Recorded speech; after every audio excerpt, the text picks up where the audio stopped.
everyone, I'm Captain Logan, and look, it's Austin, the Day Ghost.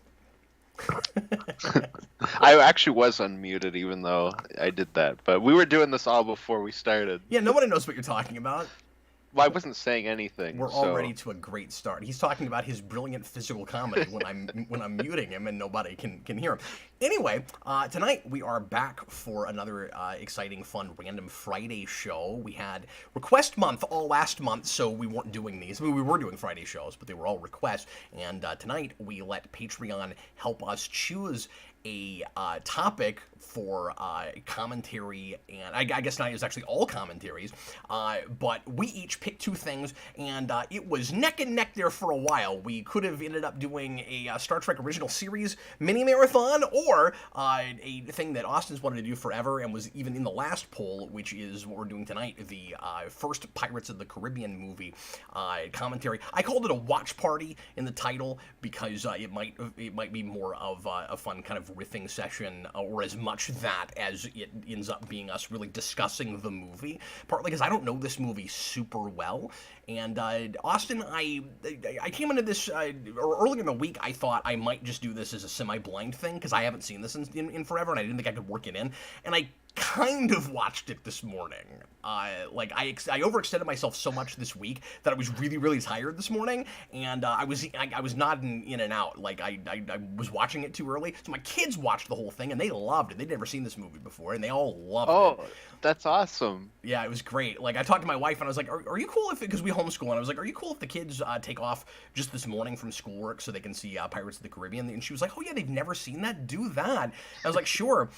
Mikey was all about the skeletons. Freaking loves skeletons. Yeah. My 4-year-old, he's obsessed with Halloween imagery, and the first time they come up, skeletons! Every single time there's a cut to skeletons, he was like, skeletons! Oh, that's awesome. Yeah, I hadn't really thought about that, but yeah, of course, because this isn't a movie you'd go back to a lot, so that would make sense that it would be the first time they'd seen it. That's awesome that they really liked it, though. This was a big movie for me as a kid.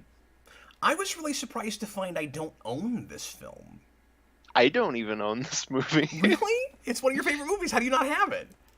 Because my mom always had it when I was a kid, and then when I moved out, I didn't bring it with me. And then, like 2 years later, Disney Plus came out, and I was like, "Well, they're all on there. Like, it's not something I'm in a rush to get." So, for whatever reason, like I've never picked it up for myself. And like any of them. Yeah, no, I don't own any. Actually, that's not true. I own 5, which is embarrassing to say now.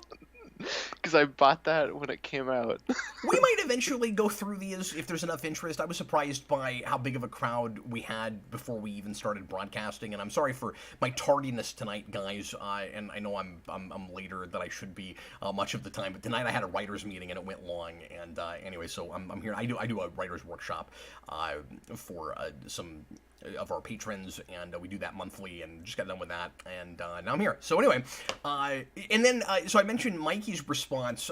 Freddie, who's my 7-year-old, Austin, his response was, and this is high praise for Freddie, he goes, "That is worth watching again." Oh, that's great. This movie comes out in 2003. I'm working at a movie theater when this is out. And I got to see it free, I think. And I remember really enjoying it, but just not being a big fan of like this genre in this period. Like, I've never been a big fantasy guy. I don't really care about pirates. So I appreciated this a lot more on this viewing than before. And like I said, there are bits that I'm not going to be able to weigh in on and talk about much, because I did unfortunately nod off a few times because I was really stupid tired this morning. But I was enjoying the 85% that I watched. So. Mm-hmm. Well, and it's kind of cool that we got to do this when we did, because you just recently did Lone Ranger. Yeah. And that's the same director. And I'll try not to just make comparisons between them this whole time, but it made me even more feel like, because this is almost objectively a better movie than that, just in pacing and even script writing, and you could even say Lone Ranger is about more than this is, but but it also wants to be so much of like a fun, rousing action adventure that almost kind of weighs it down too much as that kind of movie. There's like a couple of things at loggerheads. This doesn't have that problem at all. It's weirdly crazy tight for the kind of movie it is, I think. Yeah, and that was something I was going to mention. I actually did a little bit more research for this than I normally do, Oh, even though thanks. this is something I know really well. I actually went back and read some contemporary reviews from the time, and one of the big things that I saw people complaining about was that it's overly long, and I was like, I don't agree. I think it's really tight. Yeah. Uh, Although I do think this director does not know how to keep anything under 2.5 hours. I don't know that he's yeah, made one movie that's less than 2.5 hours. well, I did wonder that because I'm trying to remember, like, going back to this point. Like, obviously you have stuff like Lord of the Rings, but I feel like most blockbusters, we hadn't hit that point where everything's got to be 2.5 hours. Like, we're kind of like right on the edge of that, I feel like, at this point in Yeah. 2003. Well, The So I would expect Ring it to be must it. have been shorter, but after Pirates, I don't know that he's making. Wait, well, and he doesn't make a lot after that, does he? For what, sorry? Just in general. I mean, like he made after The Ring, he makes the Pirates movies. He makes something called The Weatherman, which I've never seen. I've never seen. He makes Rango, And it's which is weird that he really made good. Rango, and he made A Cure for Wellness, which is like one of these things is not like the others. And I've never seen A Cure for Wellness. That's like a movie I hear is terrible, but everyone I know that's seen it like swears by it. So Oh, I don't know. weird. Okay. Yeah. So I don't know. I don't know if that's like a Lone Ranger thing where everyone told me Lone Ranger was awful, and then I watched it and it was great. So Yeah, I mean, you really liked that movie. The majority of folks think that it's at least kind of flawed oh, it's at the definitely flawed. best, and long in the tooth and kind of all over the place. I don't want to spend this whole time talking about Lone Ranger, but we should do a commentary for that in the not too distant future since I did the It's on the rewind on it, list. and I think that would be okay. I'll try to put that on in the not too distant future, one of the polls. But anyway, I want to go ahead and start watching the movie because, as we just said, it is 2.5 hours long. So let's go ahead and jump right into it, guys. We got some super chats already. I'll read those when we've got a little bit of dead air. There's not a lot going on, and Yeah, and there was one right at the start. So I don't know if you can still see it. I can kind of remember what it was. is it Uh, from Edward Bador? Okay, I'll yes. just read it real quick. This movie was brought to you by the same duo of writers responsible for Mask of Zorro and Shrek. I didn't know that, but I can see some Zorro in it. I've never seen Zorro. Oh, you haven't? Uh, It's wonderful, and I think you'd love it. no, and I would because it's Martin Campbell at that time, who I also really like, and it's apparently these writers. So I'm actually glad you haven't seen that before you saw Lone Ranger, because if you had, I think you'd like Lone Ranger less, oh, okay, interesting. just because it's an epic comic booky kind of western, and that movie takes itself more seriously, and it's just better at a lot of what Zorro, a lot of what Lone Ranger is trying to do.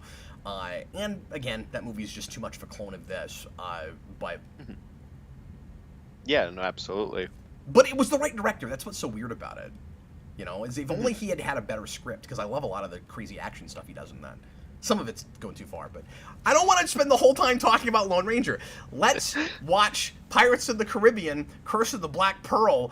It's crazy to have a subtitle. I mean, other things do this, but not a lot of things where you've got a subtitle with your first movie. That's one of the many things that kind of calls back in some ways to older movies, and I don't want to say old Hollywood exactly, but like it's very Indiana Jones in that way. Yeah, and it's interesting because they didn't really have to do that, especially since it's already based on something. Like it's based on a ride, but like there's already like a built-in like, oh well, it's this. Like you could have just been, like it's Pirates of the Caribbean the movie. Yeah, we'll talk more about that. Let's go ahead and get started Yeah. here. So make sure that you have, however you're going to watch it up. This is currently on Disney Plus. All 5 films are on Disney Plus. And if you want to pull out your DVD or Blu-ray, however you want to watch it. If you're watching live, I hope you've already done that. You can ask us for a timestamp. I didn't put a clock on the screen this time. I should have done that. I forgot. I was busy, but next time I'll try to do that. If anybody needs a timestamp, let us know. I'm Russ. You know what? We haven't done a commentary in probably 5 or 6 weeks. It's been quite a while. It's been a while, yeah. Past all the menus, if you're watching on disc, timestamp 0. And if you're watching on Disney Plus, you can start straight away because there's not any like HBO Max ask nonsense at the beginning. So here we go. Everybody, please press play. Right? Are you ready, Austin? hmm Right now. All right, here we go. Right away, one of the things that kind of surprised me because I didn't remember this was just title right up front. Just right up front. First Yeah, 3 seconds, there it is. we got there. We got it. We got it. Yeah, so obviously I was a kid, like I was 6 when this movie came out. But my mom went on a date to go see Bad Boys 2. And when they got there, it was sold out. So they're like, "Oh, well, what else are we gonna see?" There's this like stupid pirates movie that's like a Disney thing. Like Disney makes kids movies, but it's the only thing playing because this is the first PG-13 Disney movie. So like, Oh, that's right. I forgot about that. so it's like a real shift for them. And then she went to see that instead and loved it. And I make fun of her constantly because I'm like, well, you tried to see the worst movie.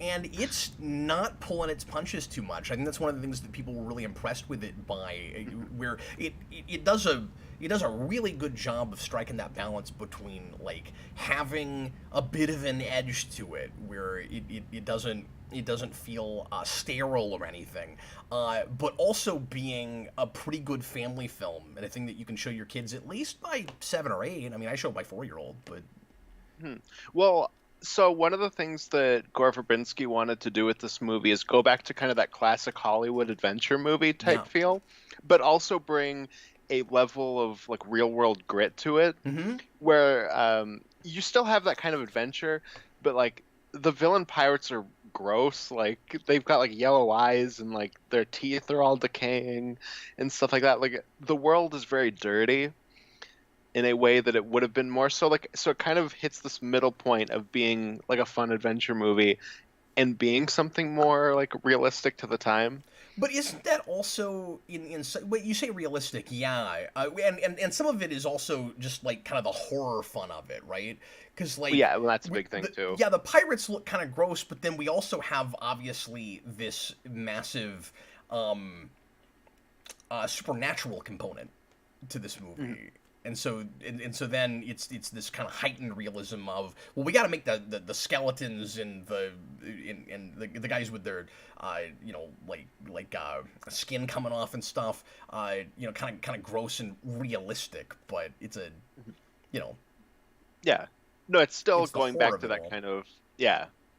No, absolutely. But in having that edge for an action thing, or I mean it is an action thing, but for an adventure film like this, isn't it also just in the tradition of Spielberg?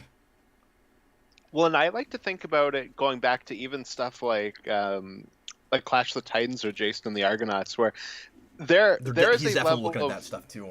there is a level of horror that I think is kind of just gonna be connected to fantasy, Yeah. and this movie really like leans into that. Well, and then there is some old Hollywood in, like there's some Errol Flynn-esque stuff in this. Hmm. Yeah, no, absolutely. You go back Well, and look at Robin Hood, or even, uh, it's on the tip of my tongue, something Blood. It reminds me a little bit of that movie too. oh, I'm not even sure about that. Yeah. No, there's like just kind of harkening back to something that we weren't really making anymore. Yeah. And even after this, we don't really make anymore. This kind of fits into that thing like Lord of the Rings, where we had really big fantasy movies. Fantasy never really got bigger, though. Well, we talk about that a lot on the channel, like how odd it is when you get these really popular ones, popular fantasy movies. And by the way, this is also around the same time that Lord of the Rings is insanely huge. Yeah, this is the same year as the last As one. the last one. Yeah. And it doesn't, and Harry Potter's only had 2 by now? 3? Maybe Yes. three's come out because I was in high school when that came out. Okay, yeah. Yeah, I always forget the timeline of Harry Potter, but yeah, it's probably about that. But there's not the snowball effect that you see with science fiction movies after every big tentpole sci-fi thing, where it's been a few years and then something huge strikes and then everybody's doing that again. Hmm. Yeah, no, exactly. And it's kind of a shame, really, even though Captain Blood, that's right. I couldn't think of Captain. Oh, all right. Well, and this is the first of the two like Disney attempts to jump on that with this and Narnia. I forgot they made that. Yeah. Well, what's really funny with Narnia is that they made the first two, and then they went, we're not going to finance this anymore. And the third movie went over to Fox, so now they own all three. Can we talk for a minute Mhm. about how interesting the approach is here to we're establishing our MacGuffin. How interesting the approach is here to adapting a theme park ride. That's a big thing that I wanted to talk about, which is Disney, I think, will forever live in the shadow of this movie, in that this is the first thing that cracked that code, and I don't know that they'll ever crack it again. And they've tried several times, and I love They Tomorrowland, but nobody else seemed to. And um, even they released more information today for the D23 thing for the reboot of Haunted Mansion. Like oh yeah, we're still doing it, yeah. and no one's ever cracked the code since. I don't know if they ever will. Who knows? But I feel like Why do you this think it worked and so Haunted well Mansion are here? the What two. was it about the approach? Um, I'm not entirely sure. So one of the things I read when I was looking into this movie was that the writers were originally making a Monkey Island movie for Lucasfilm, and I Oh, almost based on wonder if the PC games? yeah, and I almost wonder if maybe it's because it starts of just making a different movie and then it becomes this that there's kind of some wires that are still there, but I'm not entirely sure. Uh, but I also found out this movie was almost shut down because of the failure of Country Bears. Uh, Interesting. yeah, in production, I think it was Michael Eisner was like, "Yeah, no, that that flopped. You can't do this." Wow. Why did they go ahead and keep it in production? Do you know? That I'm not entirely sure, but they had to fight for a lot of stuff for What does this Depp's movie. career look like without this movie? I don't know. It could have gone anywhere, right? It's Yeah, been almost 20 years. Like, when people think of Johnny Depp now, they think of Jack Sparrow. And obviously, he's done a ton of other movies, and he's had a big career, and he probably still would have had a big career because he was already a pretty major actor at this point. well, in this movie, I feel like He just it's one of only makes those. Tim Burton movies after that. That's it. Well, I feel like in a way this is one of those things where this is really good, but it kind of ruins He just something. said Tang. I want some Tang. Somebody give me Let's my get some Tang. tang. But like after this movie, I feel like everybody's hiring Depp to be Jack Sparrow. So in a way, it kind of typecasts him moving forward from Yeah, this. it sure But it does. also makes him really big. It just kind of limits what he was able to do. So it's really hard to say what his career would look like. Uh, Uh, Disney, of course, hated him in this movie. I don't know if you know about that. no, they just didn't like Uh, his choice of performance. Like, yeah, yeah. So they wanted Matthew isn't that McConaughey. fun? Given the way a lot of the characters in the movie respond to what he's doing, where like the audience loves him, but everybody else is like, he's a pirate, he's drunk all the time, and he's weird, and yeah, Yeah, no. Apparently, one of the producers screamed that he was ruining their movie on set. Um, wow. And yeah, if it's no. not that performance, this is not huge. It's. I mean, he was nominated for an Oscar for this, which I is didn't I insane. didn't know that, and that would never happen now. But It would never happen now. wow, but I wouldn't have thought in '03 that would happen. That's fat '04 probably, but Isn't that's that crazy? fascinating. Yeah, no, he was nominated for an Oscar for this movie. That's Um, nuts. I mean, yeah, look, a lot of the popularity of this is still the trappings of it and atmosphere and how well it's shot, and soundtrack is huge with this. this is one And of my favorite movie soundtracks, it's if it's not it's my favorite. wonderful, and you hear it in everything, and it's one of the most. Wow, I'm blurring up here. That's weird. That's never happened with this camera. Anyway, whoa, what the heck? Your Anyway, camera got into your rum cap. my camera's been drinking. That's why your I rum's love this gone. bit where he stands up with the dead pirates and he salutes. Yeah, he still is. It's so good. Oh, he takes his hat off. That's what it is. Yeah. No, when I listen to the So soundtrack, good. when I get to this bit in the music, I stop and I'm like, Wow, he's a real fan. But I was gonna say that's like obviously Johnny Depp is like 60 to 70% of the popularity of this movie, but it's not like people don't like the whole cast. no, he's just like the big thing. This is also just the perfect introduction. Like, Just Where it's he sinks his so ship and now he's where got to he's go find sinking another the one, ship and walks out as he's going. Yeah. and Um, he's not remotely embarrassed about it.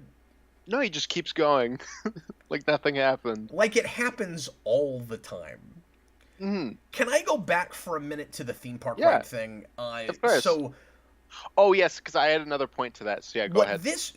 what always impressed me about this, and I mean I've seen this movie probably 3 4 5 times, but not in a long time. So like back when this came, I had friends that were big into this. My sister is obsessed with this movie. My mom loved this movie. I don't mean to stereotype or pigeonhole anybody, but this movie was really big for a lot of girls because Orlando Bloom was big, and that was like a teen heartthrob kind of actor.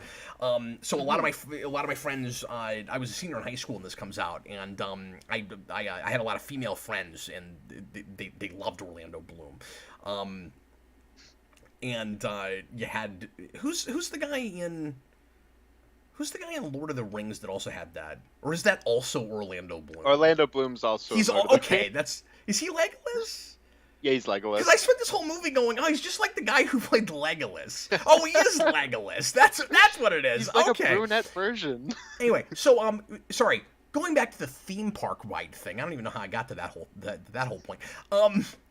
What always struck me about this is, and this is the right approach if you can make it work, and I think this does have something to do with the success of it.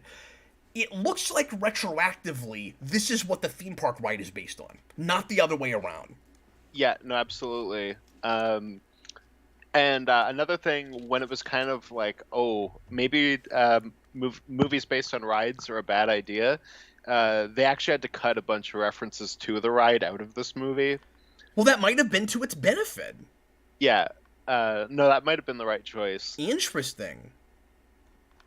Yeah, like there's the whole part where they go to the cave where the climax takes place, and there was the whole thing where they would go down a waterfall like you do in that ride, and Wow. like all that was cut out. I wonder why. Just because they were like after that Country Bears thing, they were like, yeah, people aren't interested in movies based on rides. I have to tell you, because I was not a theme park ride or a theme park guy growing up. I didn't go to Disney until I was an adult. Yeah, same with me with It Disney. was a long time before I knew this was based on a ride. Like I had no idea. Now I knew that before I finally went to Disneyland in 2016. But I Mhm. went on that ride and it was very surreal. Because to me, Yeah, Pirates of the Caribbean is this movie.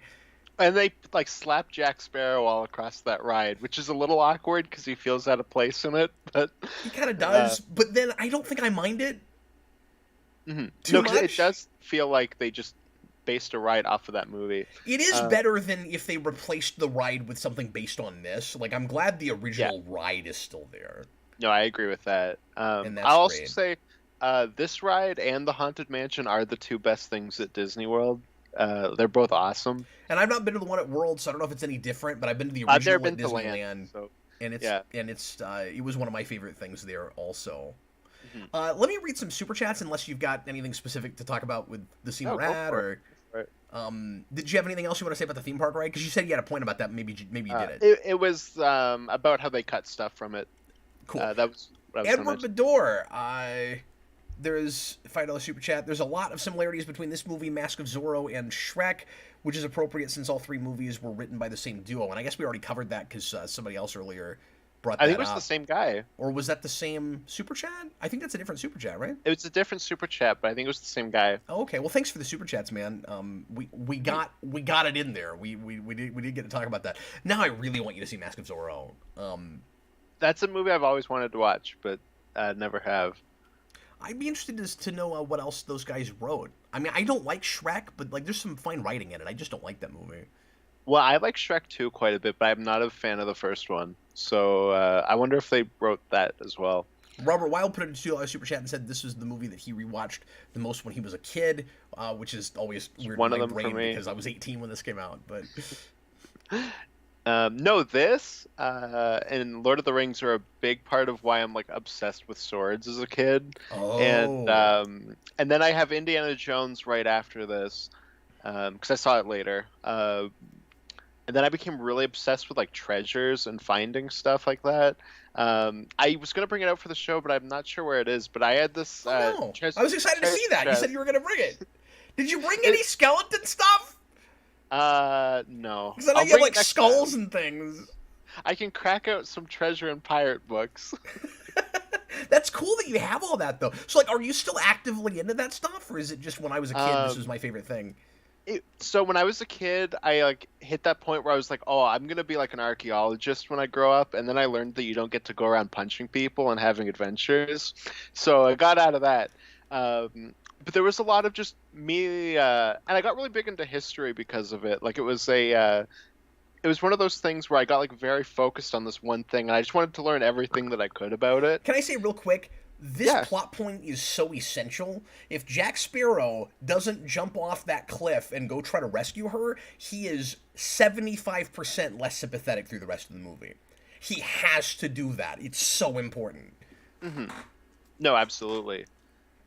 No, I feel like they do a pretty good job of making Jack like a jerk. Like he is a pirate. He is like he will backstab you, but he's also like kind of a sympathetic like hero that will do right by the end.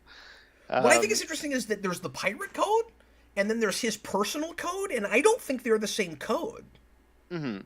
No, I think because he's definitely more honorable than most pirates, Yeah, but he, and he'll go against his own code. You're supposed to like leave men behind. He doesn't do that, even though he says to do that, mhm. Yeah, no, exactly. because he's got a Um, conscience. I do wonder what he's like fully sober, though. I I don't wonder if think he's we'll not. ever I know. wonder if his conscience comes from his drinking. Like if he's not drinking, maybe then he does leave you behind and he doesn't rescue the girl who almost drowns. Like he might just be like a really functioning drunk. Like what nobody realizes if he's not drinking, he's scary. You don't want to have that guy around. Well, I guess it's there's that line in three. There's a part where he like blows like a cannon through the like the post on the ship, and then he like flies up and lands on his own ship, and he goes, "Ah, like I did that without rum." So I guess that's when he's like when he's Oh, not that's drunk. great. I didn't remember that. No, I've only seen those one time. I saw those in the Mhm. theater. Yeah, The sequels are nuts, yeah. particularly that third one. I adore two and three. Um, they're not like so Noah in our Discord, I think, has the perfect review of three, which is my brain is telling me this is a mess, but my heart says it's a masterpiece. And that's kind of how I feel about the sequels. Dude, Like, I had that back in the day with the same year with Matrix Reloaded, and the two pirate sequels are just the Matrix sequels. And I wonder if okay, anybody, I'm sure somebody has done that. Well, I mean, yeah, relative to their franchises, certainly like those can't be as convoluted as the Matrix because of what the Matrix is. You know what I mean? Like it's kind of not possible. But yes, yeah. you're not wrong. But there's a weird amount of stuff those two separate franchises have in common when they make their two and three and force it into a trilogy, Mhm. and I'm sure somebody on YouTube has done that video essay, but Probably, in yeah. comparing them. But if not, I might have to do it just so that it's out there because it's weird the stuff they have in common. You know, where like they're made back to back. They come out like the Matrix sequels come out like 6 months apart from each other. These come out at least a year, if not 6 months apart from each other. And it's got that thing where like two ends on a cliffhanger, and three is kind of just an extension of two. Three opens with both protagonists in a white void where they're trying to get out, and they're in some kind of weird limbo in between. Like it's weird how much they have in common. Is The Matrix 3 the most expensive movie ever made at the time? It's pretty expensive. I don't know if it's the most expensive movie, but Uh, probably not. because that's what Pirates 3 is. I think Pirates 4 is still to this day the most expensive movie Is ever it? made. I didn't know that, and I've never seen that. You can't tell. You can tell with 3, you can't tell with 4. Look, what you gotta understand about that last Matrix, or the not last now, but the third Matrix movie is that there's it just costs a lot of money, Austin, to have a guy in a CG mech suit going like this. There's a lot of money on the screen when you do that. I'm glad Pirates 3 doesn't have that. Chewbacca's Lover, to your point from earlier about how Disney, this is such a thrilling It's so good. sequence. Oh, it's really Gore neat. Verbinski is like really missing in modern blockbuster filmmaking. Where Yeah, like because he's doing so much crazy practical stunts, and when he's got CG, he's integrating it as well as humanly possible. Man, some of the stuff with the skeleton still holds up pretty well. it does, right? Like there's obviously some stuff where it's like, oh, this is clearly an early 2000s movie, but there's some really good shots that hold up really well. And I still think Davy Jones is like probably my favorite CGI character. Like he looks really good too in the Yeah, second and third movies. but yeah, a lot of it is just storyboarding. Hmm. It's just really Yeah, solid storyboarding, and just fun ideas that you haven't seen before, and that's where uh, that that's where Lone Ranger shines. Well, like I hmm said, the opening action sequence on the train with that movie is way too over the top, and there's too much like convenient stuff that happens. You know what? yeah, I was thinking about this earlier today. A lot of Jack Sparrow's successes are kind of based on luck and it's of kind of his superpower. convenient things happening. It falls apart really hard in Lone Ranger with his Tonto, but for some reason it works in this. And I can't totally put my finger on it, but it's like I don't know if it's because it's more self-aware of it, or if it's that it's baked in the character, or if it's that you can't have that character twice. You don't get to be Jack Sparrow and Tonto when they both have the luck thing. I don't I know think it's which it probably is, that. but I don't mind the luck thing with this. It works. And I also feel like it fits Jack Sparrow weird, like better, sorry, because he's got this kind of weird energy to him where you've never really seen a character like him at this point.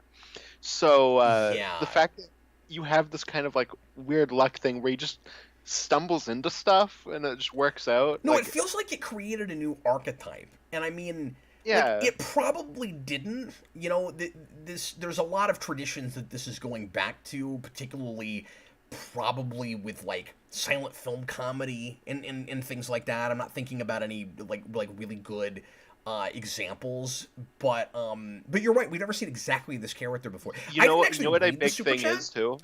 but I'm Hmm. sorry. Go ahead, and then I'll read the super chat. Sorry about Oh that, yeah, Giovanni. yeah. I think a big thing of it with this movie too, Cap, is that he's not written this way. Depp brought that to his perform He like to this. created the character. He created like that kind of feel to him. So it's not written that way, and it's I think something that the sequels kind of struggle with at least a little bit. It gets kind of worse with each one, where we're trying to write this character as opposed to just we wrote a character and Depp goes, okay, well this is how I'm going to do it. Yeah, and it would be almost impossible to recreate that because now you have to write for Depp. Like you know it's him. Like you're gonna do it subconsciously. How could you possibly go? Let's write this really not serious, but like but you know the same kind of dialogue you have here where it's clever, but it's not. You're not expecting him to read it the way he reads it. Let me read the super chat.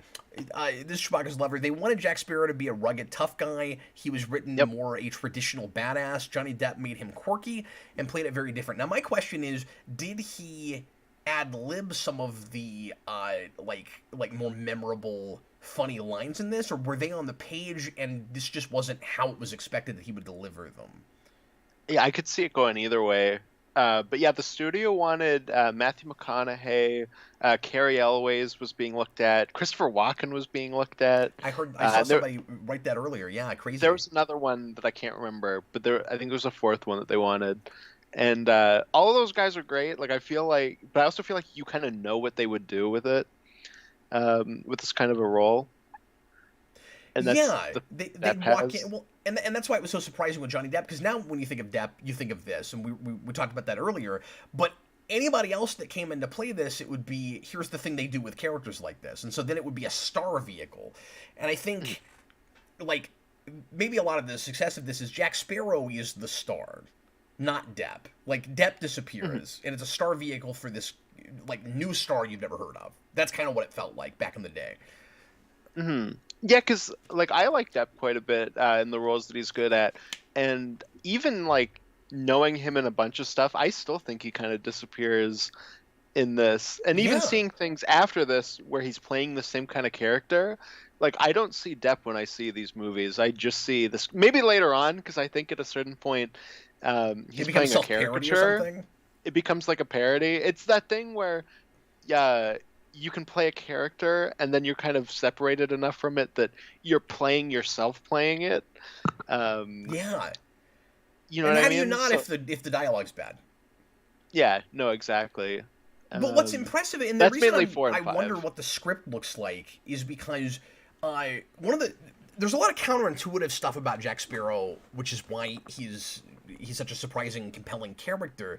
Um, you expect him to be kind of dense and small-minded, and he's the wordsmith of the movie, Mhm. and that's really surprising. He sounds like the most well-read person in the piece. Yeah, no, absolutely. And I also think there's a good balance. My favorite line of the whole movie is when he says grammatically. That's Uh, you know, amazing. you know what my favorite, just Depp delivery in general is in three, where you know the two women that slap him. There's a part where he's talking to them in three, and he turns to one of them and he goes, "It is pronounced egregious." Like, why does he know that? Is there ever an explanation? Because I don't want there to be. I don't want to see No. Jack Sparrow sitting around reading books. I want to have no idea where that comes from. Yeah, no, it's just like a fun character quirk where like it's not what you would expect him to talk like, Speaking of but Errol Flynn, this mhm, whole thing, this movie has a timeless quality about it. There's a couple of things that do make me go, "Oh yes, it was 2003." Mostly Orlando Bloom's casting, and I think yeah. he's good in this, but it's like he's the pretty boy that's going to be the heartthrob. Like you don't necessarily cast him now. He's that CW look, right? Like that's No, in like a 2003. decade he would be like the Jai Courtney or whoever. He looks Yeah. like he belongs Uh, in a boy band. It's no, the Hayden absolutely. Christensen choice. Like you don't make that choice 10 years after this or 10 years before this. No, it's that type of casting is always going to be in the moment where it's like this is the actor that we're kind of pushing is this type of thing. Yeah, he's the male sex symbol or whatever. But Yeah, there is exactly. nothing about the choreography in that fight scene that makes it a adventure movie that happens maybe a little bit of the way like it's shot with quick cut and stuff, but even that, like there's very little about that scene that makes it feel like an action scene in an adventure movie in 2003 that couldn't have been done in 1947 or that wouldn't have Well, been done in 1947. There's this timeless quality about it. yeah, and I just had this thought while you were saying that. In a lesser movie, that is like the Daredevil versus Elektra Park fight scene, right? Where like that scene's not really moving anything forward. We kind of just stop to have like a fun action scene, but it's really well done and really well shot. But it could have been, that kind of crappy thing. I will say, yeah, it's not really forwarding story. And maybe the people that feel like this movie is half an hour or 45 minutes too long, it's because we do have somewhat lengthy action sequences that aren't doing a lot but being thrill rides. But then I would argue, but it's based on a theme park ride. You know what I mean? So like, Yeah, there's a certain amount of yeah. that you kind of expect, and those scenes are so good, and it doesn't feel like it stalls out. Like No, I and think I'm part of it invested is enough they're in the talking. characters that I'm enjoying the Yeah. ride they're going on, and so it's No, okay. they're Like they talking break through that that rule for scene. me in a fine way. I'm sorry. Go ahead. Yeah. No, they're talking through that scene, so you're still getting like character details. And you're kind of setting up their dynamic because these are going to be the two people that are going to be like the unlikely buddies that are going to like go on this adventure together. And Bloom's going to do a lot of sword fighting later, so you need to establish how good he is at that and why. And I think it's kind of inspired to make him a swordsmith. Yeah. No, that's really Like cool, he and it makes the sets up. swords, and Mhm. and we're told very specifically he practices 3 hours a day. Why does he even need to do that? Because I know someday I'm going to wind up meeting a pirate, and then and have to fight him. And then there's the kind of the question, and I think this is fun for his character. Then there's kind of the question of that is a pretty shot of Yeah. why is he really doing that? Is it because he's a Boy Scout and he wants to be prepared for everything, or secretly deep down he's always wanted to be a pirate? Hmm. Yeah. Because you No, could read it either absolutely. way. You could read it as he comes to really appreciate the pirate lifestyle through dealing with Jack Sparrow, or secretly deep down that's who he is. He's always kind of wanted to do that. It's in his blood. Yeah. Literally, it's a plot point of the movie. Oh, I guess I forgot about that. Oh yes, of course. No, now yes. There's also that, right. So there's kind of the destiny question there. I don't know that Yeah. that it has to have that, but you know. Yeah, no, absolutely. But yes, because he's got to put the blood on the coin, and then, yeah, it's all coming back to me now. I also think it works with Jack Sparrow that he's comedic, but we know when to rein that in. Because Like, he gets yeah, serious when it's appropriate. He's not always being a clown or he's not a cartoon character. no, and he has a very serious revenge story that is like his kind of plot for this movie. And we're never making fun of that. And again, they try to do that with Tonto. Yeah, that is true. I mean, he's got not exactly the same, but he's got a tragic backstory, and he wants to get revenge.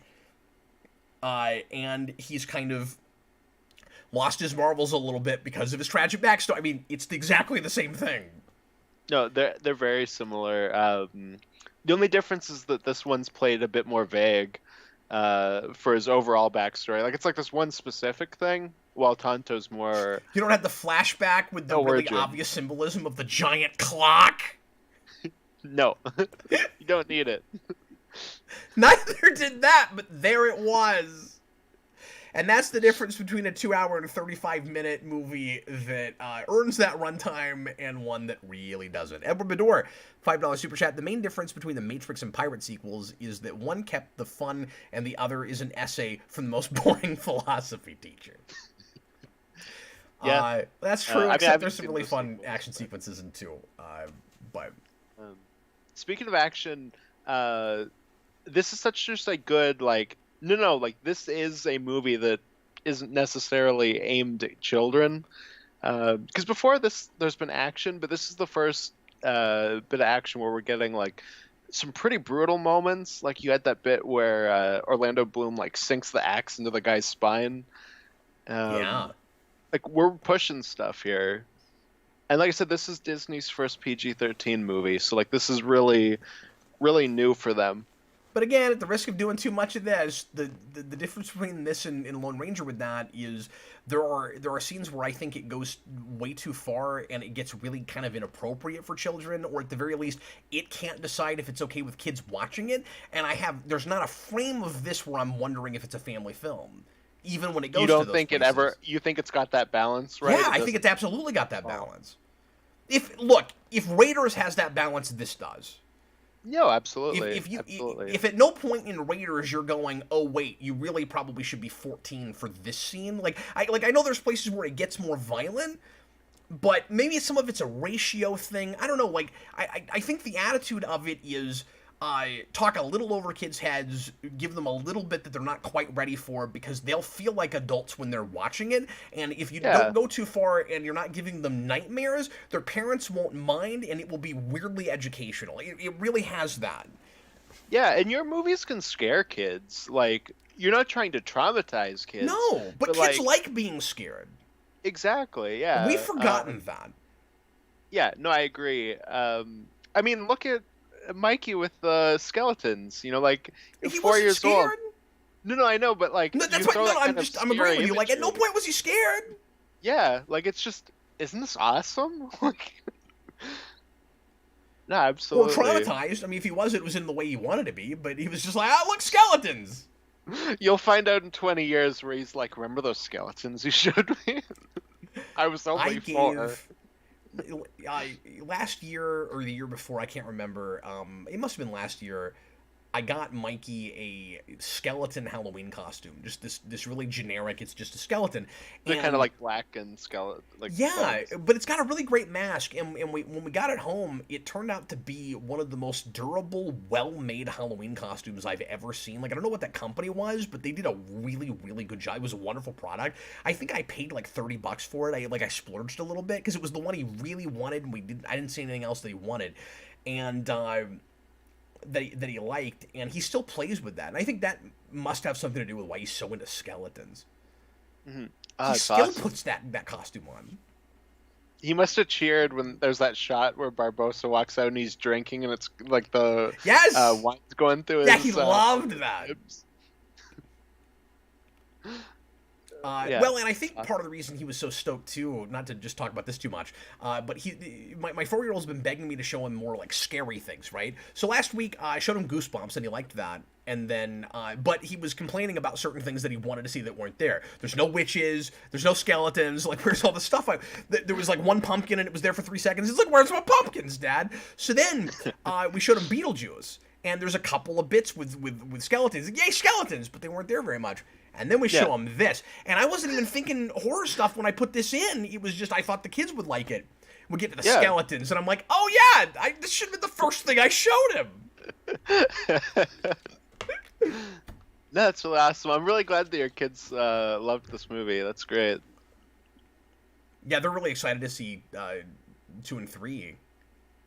Because they were surprised when I told them there were sequels, because they've never heard of this franchise. Do you think that for some kids, I know I keep going back to Indiana Jones, but do you think that maybe for... This is a generation's Indiana Jones? For your generation, maybe this is, at least for some of those kids, they're in Indiana Jones. I think, both Indiana Jones and Star Wars, right? For, like, a specific generation. I know we have the prequels, but it's like, those are the prequels. I mean, like... I'm sitting here trying to think if there's any other good contenders for Star Wars. Like, what other big it's like, Lord fantasy of the Rings. Adventure things? Yeah, I guess it is. It's Lord of the Rings in this, I think. And you're right. Like, those kids are buying the Star Wars toys more than they're watching those movies. I mean, that's not fair, because we have a lot of viewers that grew up with Star Wars movies, and for them, the Star Wars they grew up with was Star Wars. Yeah, but that had to have happened with some kids, like. No, like, this is what it was like when I was a kid. Like, I remember when Pirates 3 came out, because I was 10 when that came out, and I had the Pirates 3 game, and the Pirates 3 game was like, like your traditional kind of third-person action game, but it also had like a 2D fighting mode, and every birthday party I went to at that time, you'd crack out the Pirates 3 game, and you'd take turns playing the fighting mode. I didn't know about that.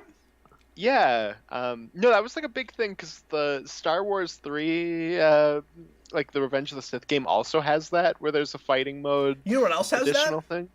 Thing? That's actually kind of cool. Force Unleashed on the Wii with motion controls with the lightsabers. Awesome. It's pretty freaking cool. Yep. No, we need more just like third-person action games that have like random fighting modes. And the roster is shocking. The sheer number of characters they put in it. Yeah, it was like 25 or something. I don't remember now. It's been a long time. I remember having a big roster. Pretty good. Say again? I remember the Pirates one being pretty good because all those characters were in the game anyways through the story modes. Like, they already had models, so there was like, you can play as like anyone. Kind of like the but Lego that game's games. Probably not good. I don't know. Where like you get to the end of the Lego games, you can play as any of those characters. Yeah, exactly. Let me read some more super chats if you don't mind. Yeah. This guy with the, like, I don't know, rocks in his head or whatever. Yeah. I don't know. You're not sure about that? That freaks me out. So that guy's facial expressions, he's scary. I don't know. Anyway, Amber Medora, $5 super. I did not remember him at all. I watched this guy and I was like, how did I not remember that guy? He seems very memorable now. Like. No, there's a lot of just like cool little memorable people in this movie, where we have like a very tight core group of characters, but the side characters around them are all interesting, I think, or at least memorable. Like there's like something about them where you can go like, oh, it's this guy. Amber Bedore, $5 super chat. The Disney movies I consistently watched as a kid were this and National Treasure, both of which don't feel like Disney movies. Is that true of National Treasure? Because I've never seen that. I watched that recently, or like maybe like a year ago, and I remember thinking it was kind of like a Indiana Jones. It was to Indiana Jones what Mission Impossible is to James Bond. I remember thinking like it was like that kind of a thing. But I remember it being pretty good. Were you into Da Vinci Code?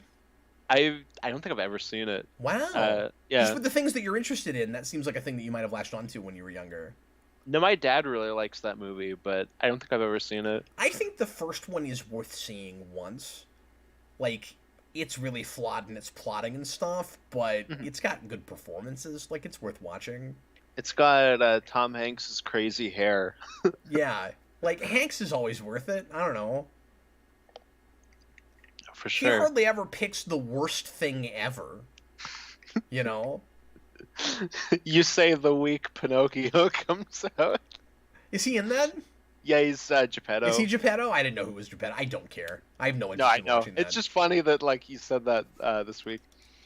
That's yeah, No. yeah, because that has like 33% on Rotten Tomatoes or something. Hmm. Robert Wild $2 super chat says the action figures for the sequels were great. Did you have any of the toys from this stuff? I had a bunch of toys for this movie. No, I remember I had like a Davy Jones, and he did not have a hand that could hold a sword, but it didn't stop me from trying. No, I Did play. Davy I Jones have a lot of sword fights? No, he doesn't even have a sword in the second movie. He gets it at Well, that's what like I was gonna say. halfway Is through why does he three. need a hand that holds a sword? He's not really a sword guy. No, I know, but Does he just carry around a treasure chest? Is that what he does? His he hands actually they're did just have a flat. He chest. just carries around it. Wait, dude, does he? No, the hand of the toy I had a treasure chest that it like connected onto. Oh, also, I knew it. Look at me. I don't because feel like I know anything about these movies. I am batting 1,000 this evening. Thank you very much. Anyway, go ahead. because we're talking about pirates toys, my one brother would be very mad with me if I didn't bring this up. Yeah. So when he was probably like 6 or 7, I think, he got like this big Jack Sparrow toy that was probably like that big, and it was his birthday. It was this big Was it a party. talking one? No. Okay. But it was one of those ones where you like squeeze his leg and his like hand with a sword comes down. It wasn't a great toy or anything, but he got it and he was like, "Oh man, like I got this Jack Sparrow," and I had a Davy Jones one, so we were like, "Oh man, like we can have them fight." And then our cousin walks over and he goes, "That's not the real Jack Sparrow," and he grabs it and he rips its head off. What? What's the real Jack Sparrow? No, we laugh about that constantly. Of course, it's not the real Jack Sparrow. It's a toy. Yeah. So he ripped What? That's and hilarious. he ripped the hair off of it, which wouldn't go back on. And it was one of those toys where its head is designed to look like a head. It's designed to like fit in with the hair. So we had like a big cube head. One thing, real quick, before I forget to mention this, that I was kind of surprised about on rewatch because I didn't remember this, was just that the movie kind of, and not in a in your face kind of way, it really subtly makes the guy that Elizabeth almost gets engaged with pretty sympathetic at the end, which in 2003 is somewhat subversive. I really appreciated that. No, and they make him a tragic character by the sequels. Oh, was he in those? Yeah, because he's I don't like, remember them at all. yeah, because he's like lost his job and he's a pirate in 2, and then he like brings back his honor in 3, and then he dies. Or like at the end of 2, he kind of gets his honor back. Oh, it's pretty weird that he becomes a pirate. Yeah, it's Jack's first mate Gibbs. That's like the guy. He's on the ship at the beginning, and then he's like Jack's first mate on the ship. He has like the same kind of story as that, where he's like a British guy that kind of falls off and loses his valor. Oh, okay. Wow. Apparently that goes around. It's easier to happen to you than you'd think. No, it's like scurvy. It really gets around at this time. Well, I mean that's the equivalent of like you're making like 6 figures in an office building and then the next week you're homeless. Like Hmm. It was like the 1700s. Tom, $2 super chat. Have you guys read the Young Jack novels? No. I read at least the first half of the first one when I was a kid. Oh wow. Because there's a character that he like hangs out with that I thought for the longest time was Zoe Saldana's character in this movie, and then I learned it wasn't. Do you know how sideswiped I was that was Zoe Saldana? Yeah, You know, it's always no, weird when you go back yeah. to movies that you think you know, but then life and other movies have happened since then. And so you go back and you're like, oh, like that wasn't a movie star in 2003. You wouldn't know her in '03 unless you No, saw she's particular movies. she's Like, basically a glorified extra in this movie. well, I Uh, say unless you saw certain things. Like, yeah, maybe not. This is probably one of her first movies, right? I think so. I think it's one of her first, But it's kind if of not the interesting first. that Guardians is made by Disney because I wonder if that has anything to do with why she ends up in that. Because I mean, obviously she's doing stuff at other studios, but like maybe they had a good relationship with her, and once she's a movie star, they're like, oh, we should get her back for something. Well, and they don't bring her back for any of the sequels. Like she's only in this one. Oh, weird. It is weird. I've always wondered why they never brought her back, Because especially she's like since she's glorified gotten extra, but bigger. she's in 3 or 4 scenes. Like she's not doing a ton, but like she's one of the ghosts. Like I she's was there. exaggerating, yeah. Um, Somebody says that we missed their super chat, Lucas Green. I'm going back up. Yeah, no worries. I just figured since everybody's saying it, I should mention it before we lose it. But Yeah, I'll try to find it, folks. Sorry about that. We might have already lost it. Oh, £2 super chat. Thanks, Lucas Green. Whose movie is this more, Jack or Will? I think by the end.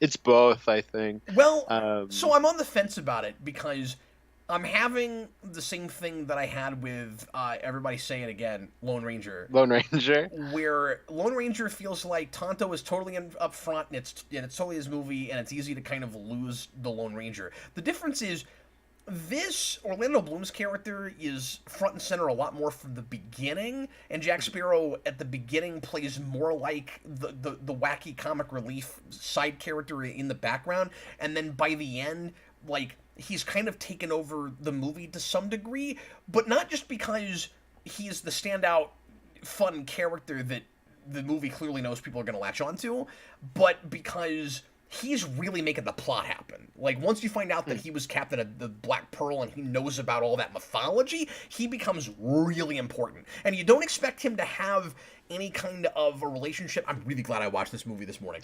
You don't expect him to have any kind of relationship or chemistry or anything with Elizabeth. And once they're on that island together, I think that's the moment where I feel like it's a dual protagonist piece. Just because Yeah. both of those guys have a really, and I don't mean intimate in the physical sense, but an intimate relationship with her, like a personal relationship with her. That's where No, that's where absolutely. it looks like dual protagonist to me finally. So I think by the end it is. No, I've always said that Jack was just a supporting character until I rewatched it and went, no, they're dual protagonists. He's got Absolutely. he arguably also has kind of an arc. Yeah. Okay, so there's a part right there Yeah. where Jack kind of ducks when they're shooting. Um, Johnny Depp got hit by debris in that shot. Oh no. It hit him in the knee, but it just looks like he's ducking, and I think that's kind of funny. Um, yeah, there was an issue with cutting the ropes between the ships. Roberto Bador, $5 super chat. We can blame Roberto Orsi and Alex Kurtzman for Legend of Zorro. I want to blame them for everything, even things that aren't their fault. The infamous Yeah. Mask of Zorro sequel, which I've never seen and I really don't want to. No, I've heard it's pretty terrible. If I stick to every superhero movie ever made and Zorro counts, then at some point I'll finally have to do that, but I don't want to. And this movie's so beautiful. It's really pretty. Yeah, I feel remiss in not having gone back to this. I love that they actually built this stuff. Like they're using CGI to fill in the frames of the ships, Sure. but But that's just the modern way to do it. If you made this 30 Exactly. years before that, you do it with matte paintings. Like you have to fill it out. no, exactly. So when I was reading, do you remember this era cap where you could count how many effect shots were in a movie? So I was reading, there's 600 effect shots in this, and 250 of them are just removing like modern day ships from the backgrounds. and Nowadays, shots. we Like, almost it's- wouldn't even call that an effect shot. That's just how Yeah. you make movies now. Like, it's in every shot. It's in every frame. yeah, Yeah. yeah, movies are made in a computer. The whole thing's a special effect now. hmm That's not wholly true. I realize I'm being hyperbolic. Okay. No, of course. But it's just, I think it's really cool because this is right in that era. Like, there's some miniature work in this movie, not a ton, but there is a little bit. Like, we're right at that era where that stuff's getting phased out. I love the risks that Depp takes, especially knowing now that there were producers that didn't want him to do this the way he's doing it. Where, like, he's so over the top, but he never loses his humanity. Like the fact that I still can see him as a human being, and maybe at this point in the movie, I'm still wondering just how much of a cartoon character he is. But once you have the whole package and you see all the sides of him, you're like, this is a layered person. It's pretty crazy that he's able to go as over the top as like just kind of acting like a child in this scene to Bloom, where he's like, well, that doesn't really give me an incentive to fight fair now, does it? And he just moves his head there. Like, it's great. Yeah, no, absolutely. No, I like that kind of pirate thing where he's not super honorable. Like, right there, he knocked him out with the ship. But he also isn't super evil at the same time. Like, you have that moment where the two of them fought earlier on. He's not dropping him in the ocean and leaving him there. He's not stabbing him in the shoulder. Like, he does have a code. Yeah, you get that end of that fight scene between the two of them where he whips out the gun at the end and he's like, yeah, I'm a pirate, what do you expect? But at the same time, like, he doesn't want to shoot him, especially once you've seen it already and you know that he's holding on to his gun for his revenge plot. Yeah. There's, of course, I hesitate to say this, but there's kind of a Renaissance festival quality to some of this movie, because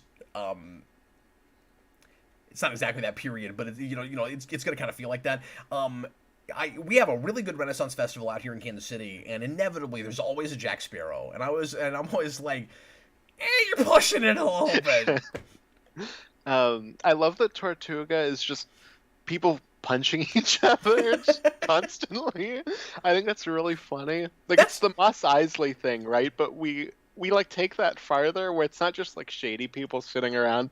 It's just everybody's just constantly punching each other. Or are we still technically in the Renaissance during this period? I guess I'm not thinking about exactly when we are here. The Renaissance is before this. Yeah, right? Yeah. Well, I was second guessing myself for a minute, but I'm like, this is post Renaissance, right? Yeah, no, I'm pretty sure, because this is like early 1700s. Right, so we're sitting in like Victorian England kind of period here, right? Is Victorian before? I don't know. I'm so like bad at like what's what. It's been so long since I've looked. You get rusty, yeah. Victorian is definitely after that, though. I used to be able to crack out like every pirate from like what year they were active. Wow, really? Oh, I was super into that stuff, crazy. Man. See, well, I just say that because I never, when I was growing up, people weren't into pirates. It wasn't really a thing, or at least I don't remember it being much of a thing. And I remember this movie coming out and feeling like, and I realize this isn't the case, but just because of, it's like if nobody made a Western in 30 years and suddenly you had one, right? Like it felt like, where is this genre? Why is nobody making this? I keep talking about the reasons this movie is successful. Some percentage of this is just being smart enough to having, and I really mean this, the word pirates as the first word in the title, because there weren't any pirate movies. So you had a movie where people can just refer to it as pirates and everybody knows what you're talking about. No, my frustration as a kid was like, I love this movie. Like, I want to read pirate books. I want to read pirate like comics. I want to watch other pirate movies, and like I just didn't know where to find any of that stuff. Yeah, you're like, why isn't there a TV show? Why aren't there video games? Why can't I live in the world of more Watchmen, video games where anyway? every comic is a pirate thing? So you need to live in the Watchmen universe then. Yeah, exactly. Did you say that and I missed it? Yeah. Sorry about that. What I said. No, we thought of it at the same time, though. Yeah. No, exactly. So the way I have to split my audio, sometimes I miss a little bit of what you're saying. No worries. Bob the $100 super chat. Keira Knightley was so freaking hot in this movie. She's very attractive. It's a little dicey. I think she's like questionable age. I don't know. What do you mean? Because I can't remember how old she is exactly when they make this movie, but it's like right around that like 18. Like she might be a little younger. I don't know. Oh, I didn't even think of that. See, She looks I don't 20 to remember me. I don't know. when she might be. I remember Connor saying something to me about her being underage in this one Oh, I and didn't not know in the that. second Okay. one, but I've never actually looked into that, so I don't know if he was right on that. Well, that's interesting. And I could be misremembering that. If she's 17, 18, that's a mature 18. Like, she looks 2021 to me. Edward Bador, Yeah, who $5 knows? super chat. Zoe Saldana got seasick. Thank you, by the way. When making the first Pirates Oh, I movie, did know she that. hated it so much she quit acting for a few years. That's why she's not in the sequels. That's right. I remember that. Yeah. Wow! Thanks for telling us about that. Yeah. No, you like opened up a piece of my brain that I lost. That's really Just thinking. sad. And I say that now because I finally like her. It took a long time. Because with Star Yeah. Trek, I never really cared for her casting. I didn't feel like she really got that material, and then I decided maybe it was the material. And then she was in a couple other movies I didn't really care for. And then I thought, just based on comics and stuff, it was kind of a misstep to cast her in Guardians. And then she blew me away uh, in Infinity War, and I've liked her ever since. I think she's really kind of brilliant in that, and now I like, and now retroactively I like her more and stuff. So I don't know. That's a great Disney reference. I love the poison apple bit. Oh, I never thought of that as a Disney reference. Isn't it Uh, nice when they're subtle like that? right? Not the one thing I know about Pinocchio, because you had to send me that freaking scene, and I wish I'd never seen it. I wanted to claw my own eyes out when I found out Well, about it's that. perfect. I sent you one that was cut down. You missed like No, you told me 800 that. other ones. It's the most cynical corporate thing I've seen in a long time, where all of Geppetto's toys and clocks have to be based on Disney things, so he's got like Pixar things and stuff. I hate that. Yeah, well, I really don't like that. because they're all like clocks, and like one of them is like the Rafiki picking up Simba, where it's like like cuckoo, cuckoo, like lifting Simba up. It's I like, mean that's man, funny, and that's a cool clock. It's inappropriate in that context because no, it just takes you out because it's just a big commercial, or it's just Disney kind of patting itself on the back, like look at all these properties we own, and I want Geppetto and to the like time be period's weird. creative and make his own stuff. Like, hmm Yeah, no, and the time period's weird. okay, full disclosure, I actually don't care what Geppetto does. Because I don't really like Pinocchio all that much. But like, if there has to be a Geppetto, and you're going with what the story is with that movie, yeah, he should get to design his own crap and not. Be going in. I realize it's still period and all that. I get what they did, okay, but in my mind, I'm like, he's just going and looking at his Disney Blu-ray collection and going like, I'm gonna be inspired by the box art, like he's got no imagination. I guess he's got the most imagination because he made up all those things without Disney movies, but it's stupid. I don't like it. Hey, he's Walt Disney in that other movie. It just carried over. He became Geppetto. Okay, that's a good call. Hey, I might have missed some super chats, so please let me know if we haven't gotten to yours, and I'll keep looking for them because the thing keeps dropping down and I keep losing them. So, but we have. I'm just looking at the dollar amount and feeling like I didn't answer that dollar amount's worth of super chats. So let me know, guys, because it's not showing up on my OBS screen.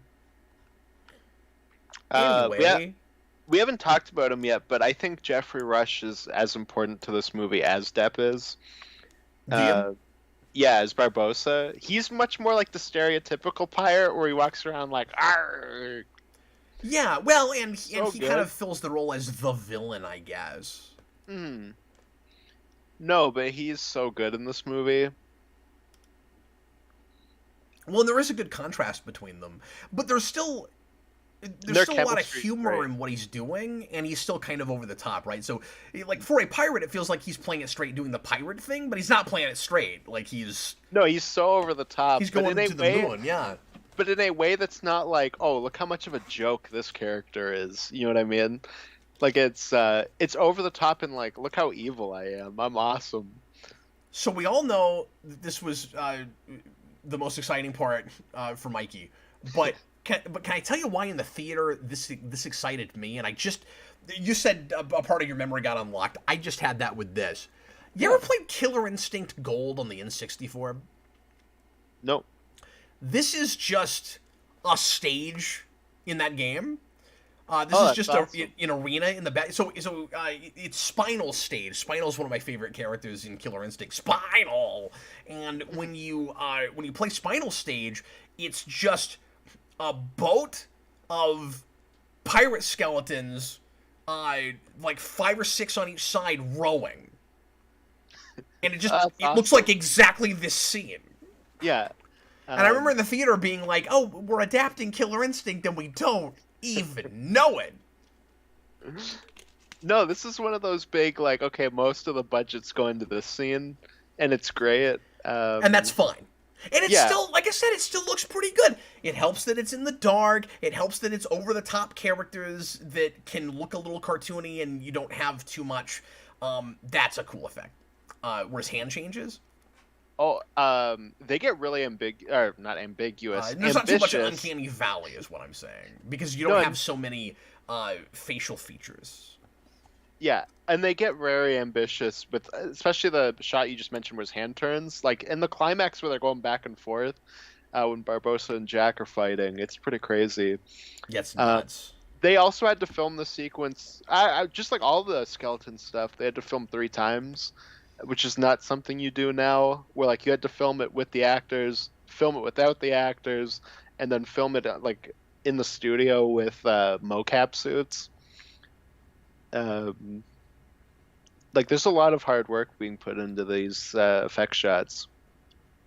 Bob the Hun, $2 super chat. Why don't you like Shrek? Is it too dirty for you? So full disclosure, I've not seen Shrek since the theater because I disliked it that much when it came out in like '99 or 2000 or whatever that came out. And some of it was and I'll just talk about this briefly because I'm going on, 25, 30-year-old memory. But I've never cared for like period animated things that make too much pop culture references, and that if memory serves has that. And I don't like some of the song choices. The Smash Mouth thing at the end I think is obnoxious, and then it's got some kind of like snot potty humor, which has never been my thing. And I didn't like the animation style. Like just nothing about that came together for me with my sensibilities. I'm sure the story is better than I remember it, but I didn't care for anything about that movie. I mean, I don't think And Shrek there she 1 is. holds up super well, but Shrek 2 I think is really good. Yeah, there she is. I mean, glorified extra. She got to slap him in the face twice, So did the other 2 women. but she got more lines. That's fair. But he didn't get to yell, it's pronounced egregious to her. And one of her early roles in, she's doing an accent too, hmm which I don't know that I've seen her do a lot. Yeah, no, and I liked her quite a bit in this movie as a kid. There's like certain things as a kid where I was like, oh, I really like this aspect. Like, I wish we could get a whole movie of that. I Where it's feel like, like she gets it. She's really in the scene. She's meeting Depp. She's coming up to him. Like, you got why she's cast there. Like, is it okay that I've changed so much with her? I really like her now. Like, yeah, no, I always I liked want her to in this meet movie, Zoe even Saldana so I can apologize. That's how much I like her now. I want to well, be like, there's look, yeah. when Star Trek came out, did not like you, saw other movies in you with you in them, and went, I wish I hadn't gone, and now I think you're wonderful, and I'm sorry about that. When I have a similar thing with her that you do, I always liked her in this movie. She doesn't have a lot to do, but except I get one over with her on Gamora with Guardians too. Sorry, Bedor just wrote, you better start believing in ghost stories, Captain Logan. You're in one. You're in one. That's a great line. It's great, and I love the rum going, I think it's wine going down the skeleton. It looks great. Is there anything with this movie that you think was a big misstep? Because, boy, watching, like I said, 85% of it this morning, I was like, I don't know if there's a lot I would change about this. This is pretty good. Like, No, I was thinking about this. So I rewatched the entire trilogy this week, and I was thinking about it watching this one. We kind of mentioned the Star Wars Indiana Jones thing earlier. Yeah. In a lot of ways, this is a Back to the Future to me, where this is kind of a perfect movie in my eyes. And like, obviously, I was no hesitating movie is ever saying that, perfect. but I'm feeling that way too. But I only watched 85% of it.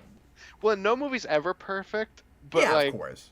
it's that you What do you watch change it, you're about Back to the like, Future, though? yeah, it's like I don't know, I just kind of love this movie. Like, Yeah. there's nothing I would change. Do you also feel the same way about the sequels with this, like with Back to the Future, where there's a lot that doesn't work, but they're really watchable? Like, Yes, but I also like the sequels to this movie more than the sequels to Back to the Future. But I do like the sequels to Back to the Future. They're just not as good as the first one. I wouldn't, and I really mean this. With Back to the Future, I wouldn't begrudge anyone having any opinions at all about doing any particular I opinions. Like, absolutely everything's agree. valid. Like, I totally get where you're coming from with any issues you have with those. I grew up with them really hard, and like I'm not saying that because I have lots of criticisms about those movies, but they'll never be not fun to watch. Like, No, and I have criticisms for Pirates 2 and 3, but there's so much stuff that I love about them. Like, in a way, both of those movies, especially the third one, it's more of like a Return of the Jedi thing, where I'm like, it probably doesn't ultimately come together, but there's a lot of stuff that I like about it, and the kind of directing and like all the acting and stuff kind of pulls me through some of the just weirder writing choices. yeah. It's Michael Reed says I would change the CGI skeletons. But are you saying that retroactively, or would you have said that in '03? Because, like, there's limitations and stuff. Like, do you mean this needs a George Lucas level special edition? Or that back then... It needs a Thor 4 special edition. Or that back then they didn't do it the way you would have liked to have seen them do it? Like, do you wish they You'd were... want it to be practical. Yeah, like do you wish they were, you know, animatronic or done with like stop motion animation or Because I think these still look really good. There's obviously shots where it's like that would be more polished now, but especially yes, for 2003, like this looks really good. Like they're there's on effect par shots. with any of the CG in Lord of the Rings in my mind. Uh, yeah, like there's some really wonky CGI work in Lord of the Rings. Yeah, and some of And it's really there's good, some but really like great effects work. Don't get me wrong. It's mainly green screen stuff that looks wonky in that movie. In I'm just those saying, I movies. think it looks as good as like the talking trees and Yeah, actually that's probably exactly about on par with that. Um, and there are but like, things. go back and watch The problem with Scooby saying do Doo. it some other Like, way is it's CG because there's too much stuff they're doing that you couldn't do any other way. mhm. No, and it's like you watch something like Scooby Doo, like from that era. Like that looks way worse than this. Okay, he says he did want animatronic, and I'm not going to That's fight you fair. on that. I can see Yeah, that. That might have been nice. Now, I will say there are some effects they're doing in places that probably do have to be CG, and if any of it is animatronic, does the CG then stand out too much? That would be the big question I would have. kind of like what I have with Jurassic Park. Yeah, with the first Jurassic Park. Oh, with the Yeah, yeah, we we did talked that. about that in the We commentary. did Yeah. that video, didn't we? Yeah. I was like, let's do a video. We did that. Jedi Knight, he wants them to use real human skeletons. What is this poltergeist? Keep to the code. But it's not necessarily his code. It's his dad's code, apparently, according to 3. His dad Oh, is the really? keeper of the code. Isn't there some kind of mention of his father in this movie? Or maybe Not that I not. remember, Maybe but not. in 3, his dad's Keith Richards. The box has smiley Yeah. faces on it. I Oh, don't know I if you missed noticed that. it, but they're there. It's got smiley faces on it. It's got like 4 heads in the front, and they look kind of like smiley faces. So, Cap, now that we're in this big set, I got And this is just out of an Indiana Jones movie, right? Like, Oh, yeah. I got to mention to you the most baffling thing that I've seen in a long time that I read in a contemporary review of this at the time. yeah. And I told Dan this, and he was like, "Are you kidding me?" I read a review that complained that the sets in this movie are too big and bloated. How do you feel about that?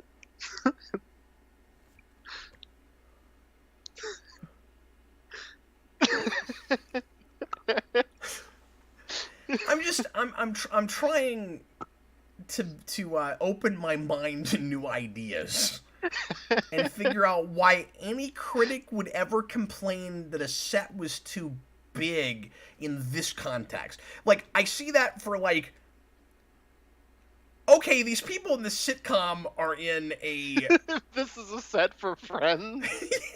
That's what I was gonna say. That's the only That's time I a can little really weird. see it, where it's like, look, there's no way these 6 people have amassed the kind of wealth where they could get this big of an apartment in downtown New York City. I don't get it here.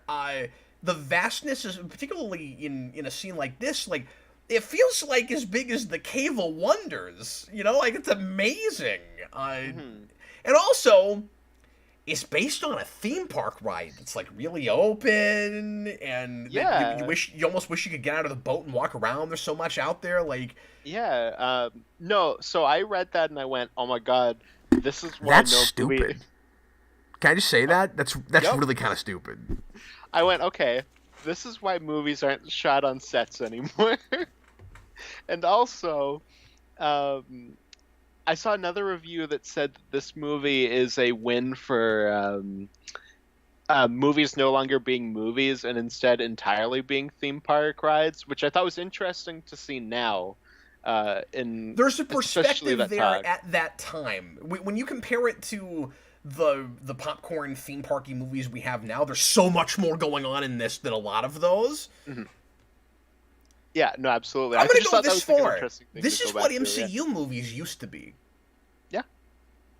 yeah. I don't think the MCU has ever been like the kind of balance that this movie has. No, but That I like just I mean want. it's an But no, action I movie agree with with you. characters that are Yeah. actual characters, and it's about some things, but it's not mired deep in theme. Like it's an adventure story. Yeah. No, I was saying I agree with what you're Well, and saying. there are Marvel There's movies that ways are in about which a I lot more than this. Don't get me wrong. Some of those yeah. get a lot more serious than this, and your Winter Soldiers and your even Iron Man 3 and.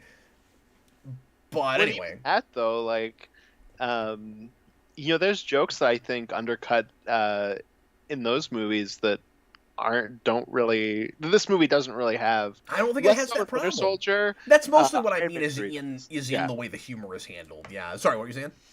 No, I was saying like even that, like I think even the best MCU movies, I think have less of a grip on that than something like this does.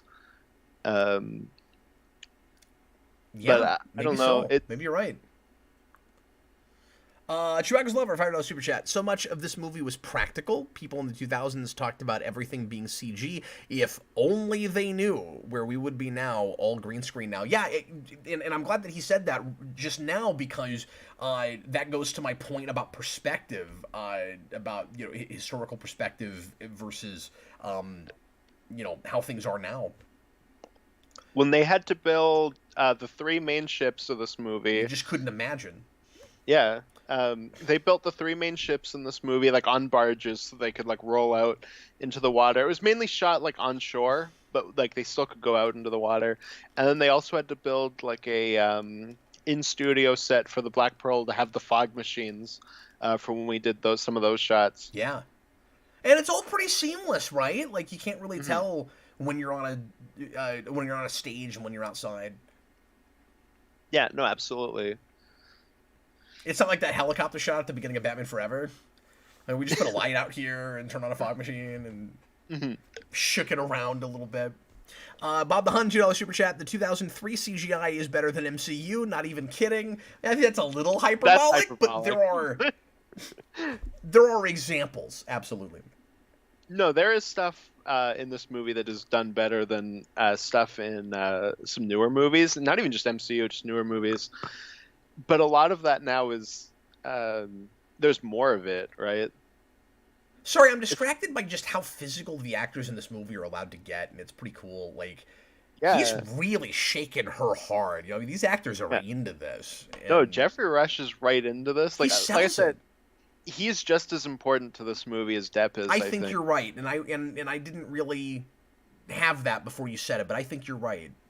Yeah, and I think the scenes where they get to interact with each other are great. And that's one of my favorite things about 3 is that we get more scenes between the two of them in that, and I really like those. Bob the Hun, did you guys see Love and Thunder? Yes, we reviewed that, but that as I say, there are examples, and some of the shots in that would be one of those examples. Yes, absolutely. And there's also a lot of shots in that movie that you can look at and go, okay, this is objectively a better effect than the This guy's effects in this. scary. Like it's Like, I want to know how the things got in his face, and was it like that before he died? he put them on when he was a skeleton, and then his skin grew over it. Okay, so because this is nerdy and I love these kinds of conversations, let me ask you a Yeah. question. Do you consider the uh, I'm sorry, what's the pirate's name? Barbossa? Thank you. Do you consider Barbossa and his crew undead? Yeah. Are they? But there's an argument Did they to be die, made. or are they in this weird in-between place? Because I get that They're they in turn an into... in-between place. Yeah, because I get that they turn... That's why I'm not sure. Because undead is typically you were dead and brought sort of back to life as a corpse, right? Mm-hmm. So are they undead? I would say undead because they're not like technically alive and like they've lost a lot of their faculties. Like Barbossa talks about how they don't really feel like hunger or anything anymore. Okay. So I guess stuff like that would like lean it more into being undead. I mean, I called But, them ghosts there's an earlier. They're argument. not really ghosts, but there's the ghost storyline, and so I think of them kind of like that. But they're not really ghosts. Yeah. Mm-hmm. No, it's like Scooby Doo on Zombie Island. There's zombie pirates. Angel Castaneda. It must be the only film in the franchise where Rush gets second billing. Did he get second billing in this? Even over... I can't remember. To be honest, when you said that, I'm imagining the poster, but he's not Yeah. second in that, obviously. But I don't remember in the credits. Bob the Hun just put another $2 super chat. Barbossa is also Casanova Frankenstein in Mystery Men. Oh, now that you say that. Boy, I haven't seen that since I did the rewind like a decade ago. We need to do a commentary on that just to give me an excuse to watch it again, because I really liked it. Thank you. Well, and honestly, I'd like to eventually have a commentary for every movie I've done on Rewind. I think that would be a nice library to have. That'd be cool. For anybody that, for some crazy reason, like my ramblings enough in the 2-hour version to then watch the film with me.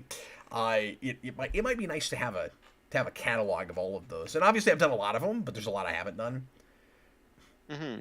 And maybe even some newer modern commentaries on some of the old ones. Yeah, no, for sure. That'd be a fun thing to do. No, I'm glad that we're getting to do this. This is really cool. I gotta be honest with you, I was nervous about this one because I figured you would be, because I know it's not like your thing. I don't know this movie super well. I don't think of this as my thing. I'm like this with Indiana Jones and stuff. I know I keep going back to that, but where I'm just like, I'm not gonna have anything to say.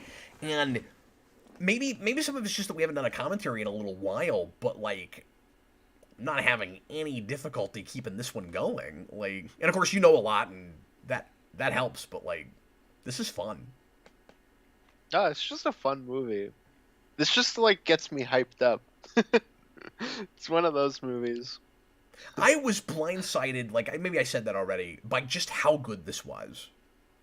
Yeah, I remember being blindsided when I looked this up. I feel like a year ago or so, and found out this only has like a 79 on Rotten Tomatoes, and I was like, that feels low. I don't know. Yeah, it's like there's people who don't like this just as a film. Again, it's not even my thing, but I don't know how you go thumbs down on it. People are entitled to their opinion, but I don't know how you go thumbs down on it. Yeah, I want to know how many stars Ebert gave it, because I love Ebert and I'm curious. Oh, I saw Ebert's review. I think Ebert was like, this is like a all-right movie, but like propels it. Let me see, because I did have it opened up. Connor asks if I've seen Cure for Wellness. No, that's one of the only Verbinski movies I haven't seen. Yeah, we talked about that mentioned earlier. it 3 earlier. stars. Oh, okay, so he did like it, yeah. He says there's a nice Cure little for 90-minute B-movie trapped inside the 143 minutes of Pirates of the Caribbean, a movie that charms the audience and then outstays its welcome. A lot of That's people right, felt that I way, remember guess. that line. So I guess I kind of mentioned it earlier when I said a lot of the reviews complain that it's too long. Yeah. I forgot that was in his. He does too. Only the film's PG-13 rating prevents Barbossa from doing unthinkable things to the heroine.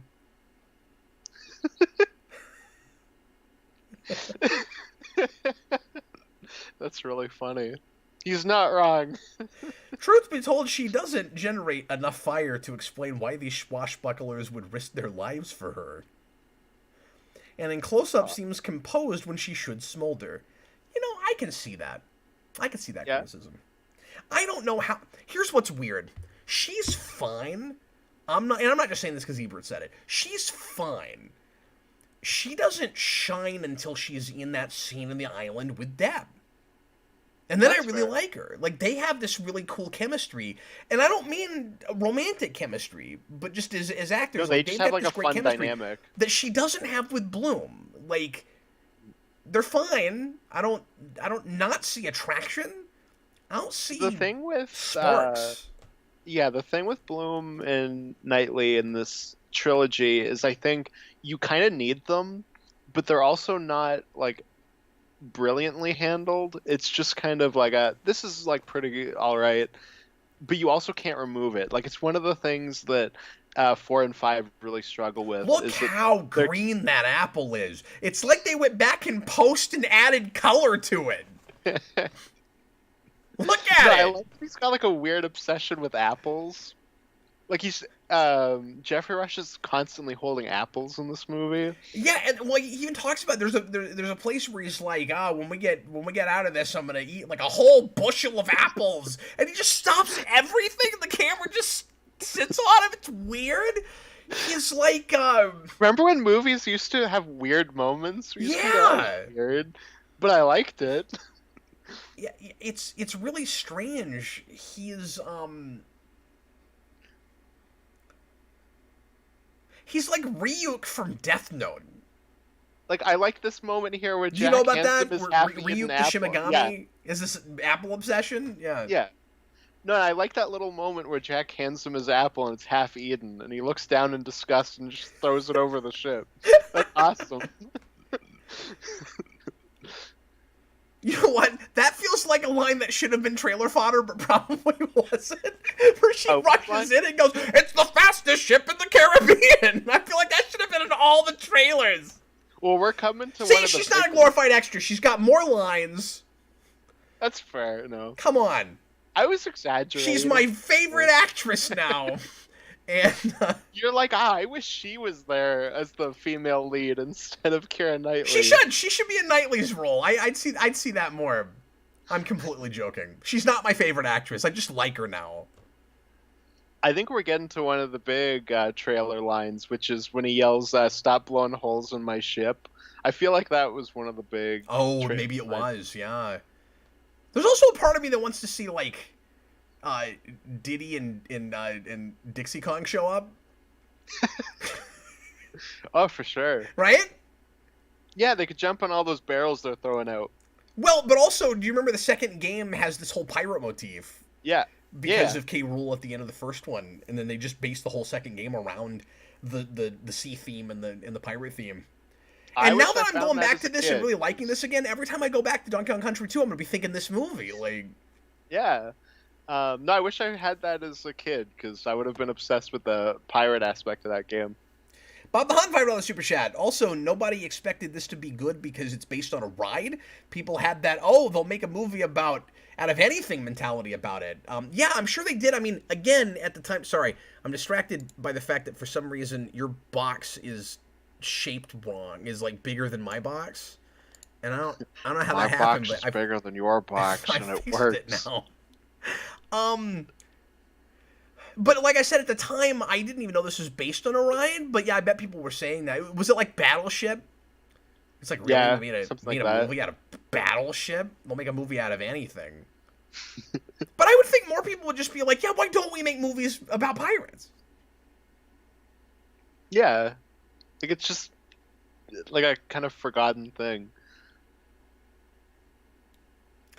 He put in another $5 super chat. Thanks, buddy. There are a lot of people on this stream that would strongly disagree with Ebert. Even if she really is 17, never proven. Chris Hansen, where are you? I don't think he's saying she's unattractive. I think he's saying Yeah, I think he's she's just saying he's not a big fan of her what acting. I think Ebert and this isn't.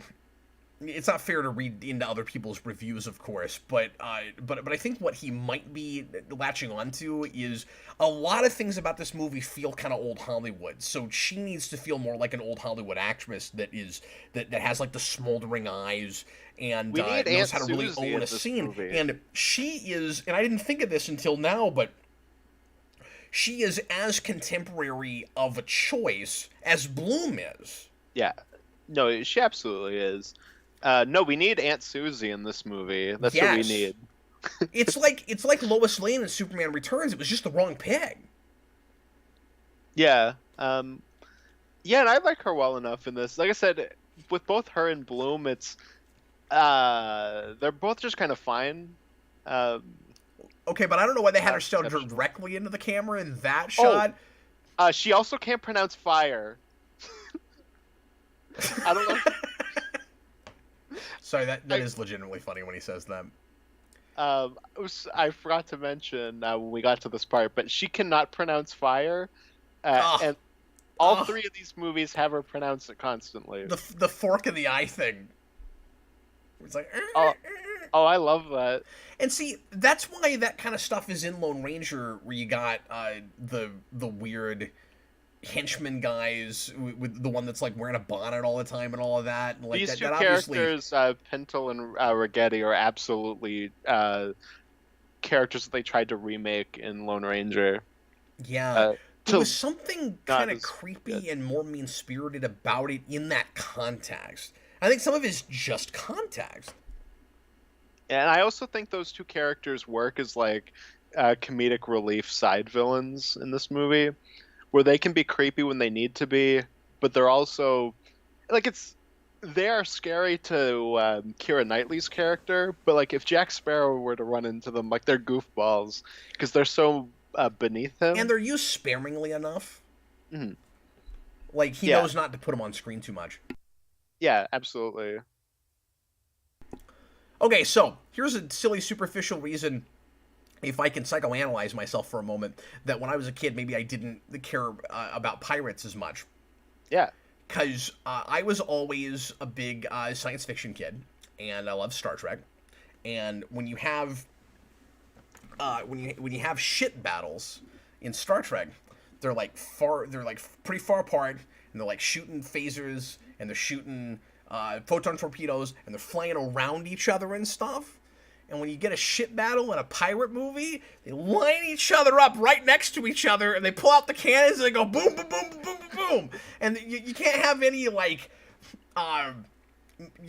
evasive maneuvers or anything. It's just one of these ships at some point is going to blow up. That's it. And there's something inherently funny about that to me. Yeah, for sure. I had a Pirates of the Caribbean 2 Game Boy game that I loved as a kid, and that was kind you of just mean in general. It just reminds me of Game Boy games. and in that, like, there's like 2D side-scrolling Jack Sparrow levels and also the ship levels. And one of the things I really liked in that was that you had your ship, and like it would get damaged, and you would have to go to ports and like pay for your ship to be fixed and stuff. I just really need like a game that explores stuff like that now. Like we almost had a Pirates of the Caribbean RPG when I was probably like 13. Yeah. Armada of the Damned, and then it got canceled. And I remember was so that was disappointed. announced. Yeah.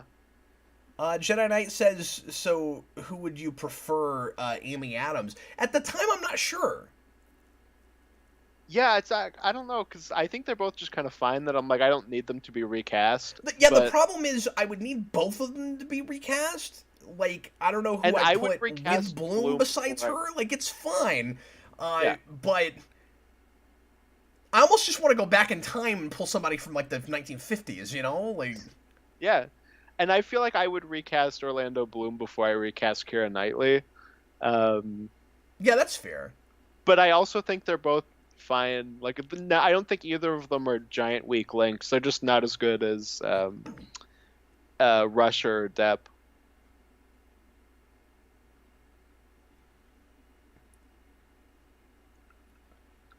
Jedi Knight, in real life, ships would just sail next to each other and shoot as they moved by. But did they Yeah, you always kind of do it that circle way? around. Because we get this in movies a lot. Is that a trope? Is that a thing that doesn't happen where they just line up next to each other and shoot each other for a long time? Like, Why I think you would just kind of circle around each other. Like it wouldn't be like this where you're perfectly like stopped, yeah. because your ships would still be sailing and like they wouldn't necessarily be the same speed. And you'd also sometimes be going at each other. What it's interesting is when there's weather and you can't see the other ship that well, and you're kind of firing blanks and hoping to hit something. Like, Well, and the best is the climax of 3 where they're in like the whirlpool and they're like spinning around that. That's got that Lone Ranger thing where it's got a really good climax. So even if like the movie itself isn't as great, like I feel like that kind of makes up for it. Edward Bedore. So now we're really on this casting thing. Edward Bedore put in a $2 super chat and says Ewan McGregor as Will Turner. Yeah, I see. I also feel like part of it is that they're not especially interesting characters on paper. So I feel like even if you were to take out an actor, like that's why I'm not necessarily going to a recast place. Yeah, and It's just they're just kind of fine and I'm characters. terrible like, at they're it, not which is why great. I don't like doing it. But I'm thinking more superficially, just visually. If this is because again, overall, I feel like you have a really timeless kind of movie here, kind of picture, Austin. Yeah. I want to put somebody really timeless in both of those roles that doesn't feel like somebody that just walked out of like a CW drama or a JCPenney commercial or something. And I feel like with both of them, her less so. I've got a little bit of that. More with Bloom certainly. And I think they're able to do more with her like wardrobe and hair and stuff to make her fit the period a little bit better. And he just doesn't feel like he belongs here. But then in the face, he does have a little bit of that Errol Flynn thing. So like I kind of get why they cast him, but there's a part of me that just can't see him outside of this period. And I had the same thing with Lord of the Rings, where like he just absolutely. He just looks like he's from this period.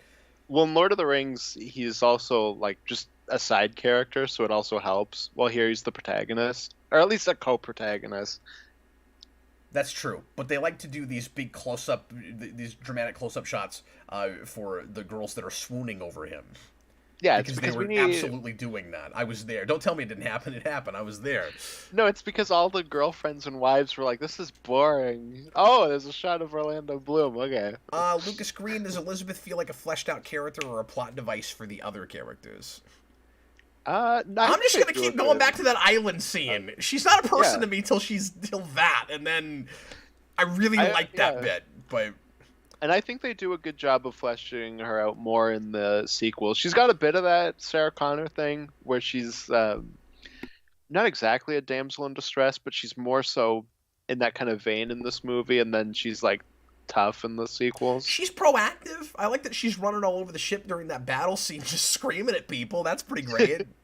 And she can't pronounce fire, and I like that. Chewbacca's lover says that he had a super chat that was lost, and he's put in several, and maybe I accidentally missed one. Sorry about that. But I'm looking at the regular comments, so just write whatever it was, and I'll read it. I'm scrolling through too.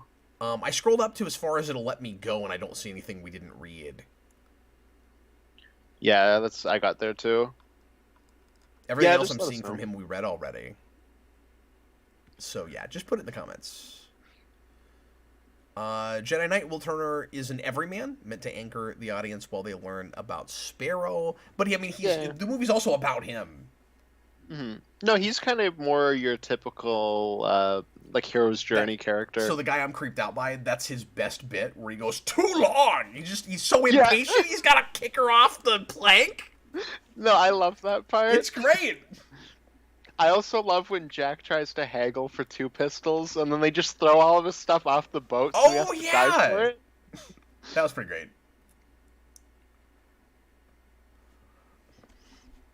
Yeah. Okay, Austin, this is your thing, and you really know this movie, so I'm going to assume that you're going to be okay with this. I'm going to have to take like a 2-minute break, and I'm just going to have you take over. Yeah, no worries. Go for it. Can you handle it? So don't pause the movie, okay? Okay, I'm pausing. No, we're keeping the whole thing going. But you guys will just have Austin for a couple of minutes, and I'll be right back. You In were finally getting fact, to the scene you were talking about. You were hyping up. And oh now no, you're am I gonna miss a leaving. scene No, on the no, you'll be island? fine. You got enough time. Okay, no, I can go quick. Yeah. Hang on, I was gonna see if maybe I could just put you on the screen. Can everybody hear you? Oh. Yeah, we should be good. Yeah, we're good. Copy right back. Okay, sounds good. Yeah, I guess this is kind of your obvious thing is you got to have the walk the plank scene. But like Cap said, I love the delivery of too long and the kind of little bit that Jack has with Barbossa there. So I like both of their moments where they're walking the plank. And then I also love your kind of reveal that Jack's backstory is kind of made, not kind of made up, like it is made up in the sense that he exaggerated it. And I like that as he's like the Han Solo-ish character, right? Where he's kind of, just not messing with people, but like he's the scoundrel character, and he kind of hypes himself up much more than he typically does. Oh, subject timestamp is an hour 35, 38, 39, 40. Go off that. Uh-oh. My PlayStation says I'm signed out. I hope I'm not about to lose Disney Plus. That would really suck. Yeah, exactly, Edward. It's greatly exaggerated. He just sat around drinking rum all day, which, not a bad life.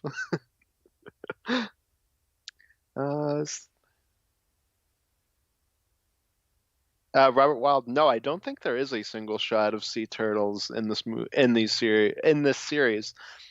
I kind of like though that sea turtles is almost secondhand for, like just hand wave it away, like as sea turtles. It was, who knows what it actually was. Like it's almost secondhand for just something that you make up. And I think that's kind of interesting, or maybe not interesting, but it's a funny running gag. We finally get some sea shanties.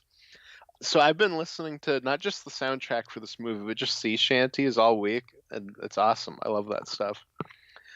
Robert Wild, would you agree that if Will is Luke Skywalker, Jack's a cross between Ben Kenobi and Han Solo?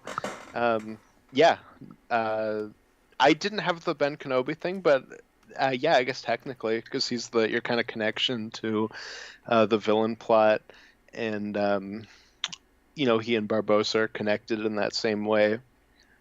So yeah, I guess there's probably another version of this movie in some universe where he gets killed off at this point in the film by Barbossa to set Will up. But he's also the Han Solo. I love how like deep and philosophical he thinks this is. Yeah. Like after you said, because I'm having a whole different experience with this, knowing things I didn't know before. After you said like Jack Sparrow was intended to be like your kind of standard badass and a little bit more no nonsense, you can see him like reinterpreting things that were not in any way meant. It's a lot like watching like a Jack Nicholson play the Joker. There's just a lot of lines like that's not the way it read on the page, and so when he goes like the Black Pearl is freedom, it's like picture that. Just wait for it. I'm gonna blow your mind. Like that's awesome. That's so good. No, and I feel like the sequels, like 2 and 3, do a good job of kind of building on that idea of the sea being freedom for Jack as well. I also, this is a superficial thing, but anytime I have a mustache, why'd you use the rum thing? Oh yeah. I love that there's actually kind of a good. He actually has a point. Like how much higher does the fire get with the rum? Yeah, I also love that he contemplates shooting her in the scene. The acting he has where he pulls it out, he's like, and then puts it back. And that was probably all him, right? Yeah, I would guarantee that's a in the moment, like reacting to it. Yeah. But why is the rum gone? I was having this conversation with somebody yesterday. I can't hardly drink rum anymore. I used It to was like with it. me. I was like, you should drink rum on the show. Oh, okay, that's what it was. You know what? I should have some alcohol here, and I didn't grab any. But yeah, you were like, get some rum for the show, and like, it doesn't agree with me. And the only thing I ever like to mix it with is Coke, and I don't drink soda anymore. So like, I don't know what I would even have with it at this You know what I point. just realized? I have like a replica of like a 1700s pistol. I should have whipped that out for the show. Oh yeah, I was upstairs thinking like, I don't have literally anything that goes with this movie. Hmm. Like Apparently, I 38 have a would be a bunch, weird but I time don't for know me to where any finally of go it through my is. pirate phase, but I'm enjoying this movie going, I should buy some pirate stuff. Oh, pirate stuff's I cool. should at least have a t-shirt. Yeah, I wish I had a pirate shirt. It's really hard to get good merch, I think, for these movies. Yeah, is this island stuff my favorite stuff in the movie? It might be. I don't know why I really like it. Well, I just like that he has this very elaborate backstory that we build up, and then we get to it, and it's like, yeah, no, he kind of just made it up. Oh, is that the idea that he made it up? Yeah, because he has this whole thing about how he was stranded on this island, and he used turtles to get away, and it was really just he got stranded on this island where they had a bunch of rum, and he got drunk for 3 days until one of the people, like the ships carrying rum there, took him away. So he was only on the island for 3 days. He was just getting drunk. So he doesn't really have much of a backstory until he's a pirate, right?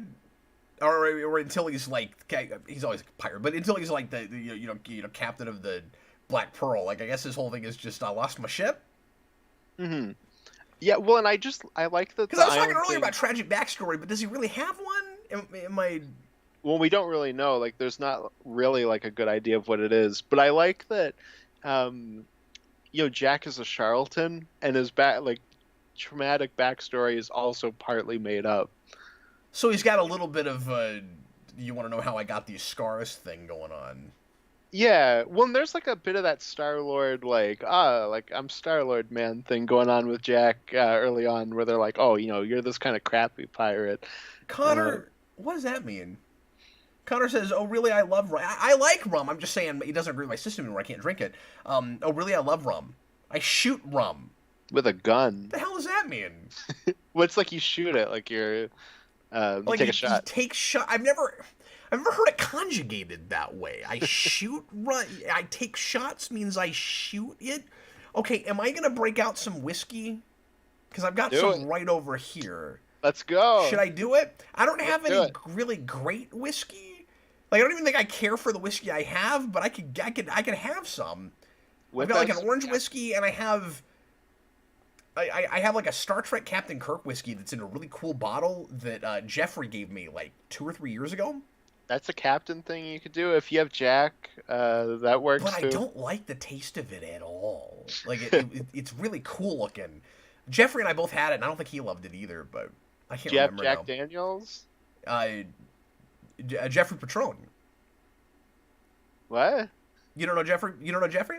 No, I said, do you have Jack Daniels? And you just said I thought you said Jeff Patron. Daniels, and I didn't know why we were talking about Jeff Daniels all of a sudden. And no, I don't have Are any you Jack sure you Daniels. didn't I have need a to get some shot better. while you were I gone? need to get some better whiskey. Okay, I'll go get something. Hold on.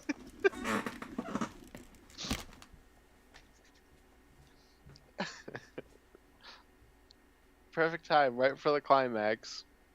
This is a weird day. I'm glad the mic picked that up. I wasn't sure if my mic was even still on. Oh yeah. Yeah. Like, I'll just do this show from across the room. That's why I said watch party. I can do anything I want to. It's like a mania. We'll do Pirates Mania. I'm down. I'll do Pirates of the Caribbean year where I just watch these movies for This a should year. be the 24-hour stream. It wouldn't even be 24 hours. It'd be like... We'll just watch them on loop. All right, well, done. Let's do it again. Now we're going to read those novels for children. I love it when I do that to him. Okay, this is Jim Beam Orange. I don't know why I have this. So I got these new shot glasses from my wife for my birthday. These are huge, so I'm not gonna fill this. I have some paper Batman ones too, but the bat symbol is so inconspicuous. I don't think it would even show up on camera. But those are cool. Anyway, talk about this movie. Yeah, so we're finally at the part where Jack's kind of God, I have this like really bad habit of saying kind of when I'm talking, when I gotta do it on the spot. I'm sorry, what? No, I was just complaining about the way I talk. I'm gonna try to turn into Jack Sparrow before the end of the stream here. Perfect. I can't wait for the like. It's pronounced egregious. This is gonna suck, by the way. Do I have water right here? Yeah, like yeah, there we go.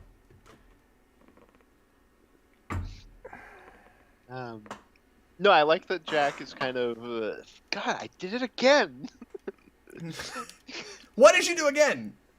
Whenever I have to say things on the spot, I have like this bad habit of saying kind of.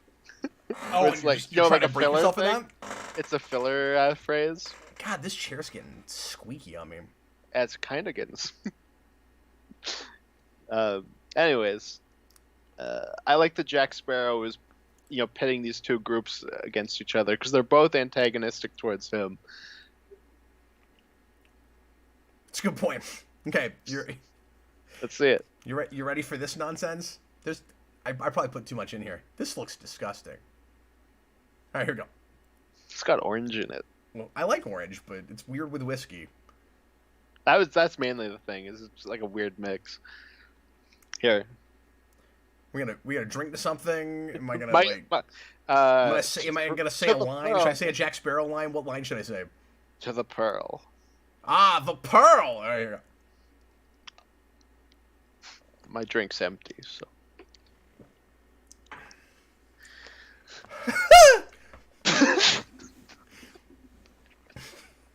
Turned into Mickey Mouse for a second there. I played it up. Yeah, I figured. But whew, that is not the best. That's a little better than I remember it, but yeah, that gets right to your brain. Anyway, that was like the Sandman shot where it like goes through and hits your molecules. So what pirate stuff do you have? You said you have like a treasure chest. Does it have like pirate coins in it? No, so my mom got me this pirate chest that is the chest from the second and third one. It's like one of those crappy like kids things. It's not like a great chest. Oh, okay. But it was like, here's this chest thing, and I was obsessed with this and Indiana Jones. So whenever we'd go on vacation stuff, I would just find things that I thought were cool, and I'd fill my chest with it. So it's a ton of just like shells and like rocks and stuff. So it's not like especially interesting, but it's a cool. It's not especially interesting, but I sure wish I could have found it. Yeah, I think it would have been kind of cool to show off, just to be like, oh, as a kid, this is like the stuff that like I felt like I was collecting treasure. I like a lot of word choice in this movie. I think it's really consistent to period. Whether it's accurate or not, it sounds it enough. You know what I mean? Like it plays that contemporary accurate kind of middle ground, right? Yeah, like it finds a good balance. I like the choice of we have an accord instead of agreement. Mm-hmm. Yeah, there's little word choices like that you get here and there that are really look good. At that shot. That's gorgeous, man. The like Twilight shot. Oh, I think I'm a little bit behind you. I just got. Oh, weird. Here we go. Now I got the moon. Isn't that pretty? I'm sorry. Yeah. Can I turn into my 4-year-old for a second? Skeletons. Yeah. This is the big money shot that was in every trailer. Was the walking cool. to the boat. It's really cool. Well, and I liked all the skeleton stuff because I remembered seeing Jason and the Argonauts when I was a kid. Oh, yeah. And I'm not a big Harryhausen guy, but I was like that one. No, it holds up. It still looks fine. Mm-hmm. You could about put that out now. Am I wrong? Just that shot with you're a little behind me, with the skeleton right in the lens. It about works. Yeah. This thing with the bonnet and this henchman guy with the Pintel and Rigetti. Yeah, you can keep saying it. I'm not. It sounds like I we're know. having Italian food. I don't know, but he's got the umbrella. That's exactly what we do in Lone Ranger. Yeah. Chewbacca's Lover, another $2 super chat. Thanks so much, man. If this comes out in the '90s, how does it do? Same film. My first. That's a wonderful question, Austin. My first instinct is precisely as well. Yeah. Am I wrong? I think so. 2003. Let's say it comes out exactly a decade early. 1993. This is released. I think it does as well. Or Yeah, I don't pretty think darn it'll close. be a There's Cutthroat a Island void that situation. nothing was bothering filling. Yeah, I don't think this would be a Cutthroat Island where it just kind of bombs. Like this movie exactly as it is. The Like hell is obviously the effects would Cutthroat be Island? It's the movie that killed Gina Davis's career. It's a pirate movie. Is it good? It killed Gina Davis's career, but Well, yeah, I've but it never might have seen just it. been because nobody saw it. Maybe it's good. No, I think it's supposed to be like infamously bad, but I've never seen it. Nobody's ever gonna be able to explain powdered wigs to me. Yeah, it's really weird. Like I don't get it. Robert Wild, $2 super chat. Drink Dan Aykroyd's vodka next time you watch Ghostbusters. Yeah, I've never had Crystal Head. Is it Crystal Skull? Crystal Skull. Crystal Skull. Vodka. Have I ever told you about the Canadian? And I like vodka. That's the. Actually, I could have made. I've got enough stuff left. I could have made a Ninja Turtle shot. I'll do that on a stream at some point. Because I think I've still got the stuff for that. But yeah, I'm a vodka guy. But I don't do vodka shots. I always mix it with something, and I just didn't have time to. I can make screwdrivers. I've got plenty of orange juice. Like I do a lot of that. I do like a pineapple orange juice screwdriver because I'm a big pineapple guy, and I know you don't like pineapple, but it's my thing, and it's lovely. But anyway, Yeah, Dan Aykroyd did a Canadian theater that commercial. shot is so funny. Oh, which one? Just the skeleton holding the other skeleton, and then he shoots the guy. He's choking him. It's so goofy. It looks like it's out of a Mickey Mouse cartoon. Oh, man. I'm sorry. I haven't bothered watching this movie in probably 10, maybe 15 years. I think I love this movie. It's wonderful, right? I think it's just great. And I think I'm loving it more because I miss adventure like this. Yeah. Like, where is this in my life? I don't need new movies. We can go back and watch this stuff. It's wonderful. This is just turning into a trilogy. I'll drink to that. Let's have one more. Go for it. Let's have one more. I'm not going to go crazy. I'm not going to have any more than this, probably. Especially because these might be double shots. As much as I'm putting in I these. don't know. It might be. And you're not a, you're No, I not don't a drink drinker at at all. all, are you? Yeah, no, I don't drink at all. You pansy. You know, that's the thing with stupid people. You never know. Not. Dun, dun, dun, dun, dun, dun, dun, dun, dun, dun.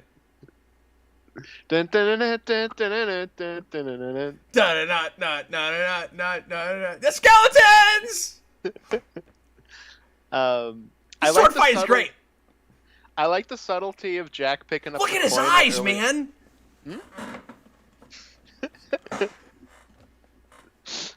I like the subtlety of Jack picking up the coin earlier, where he is cursed now. Like if you're paying attention, you know that.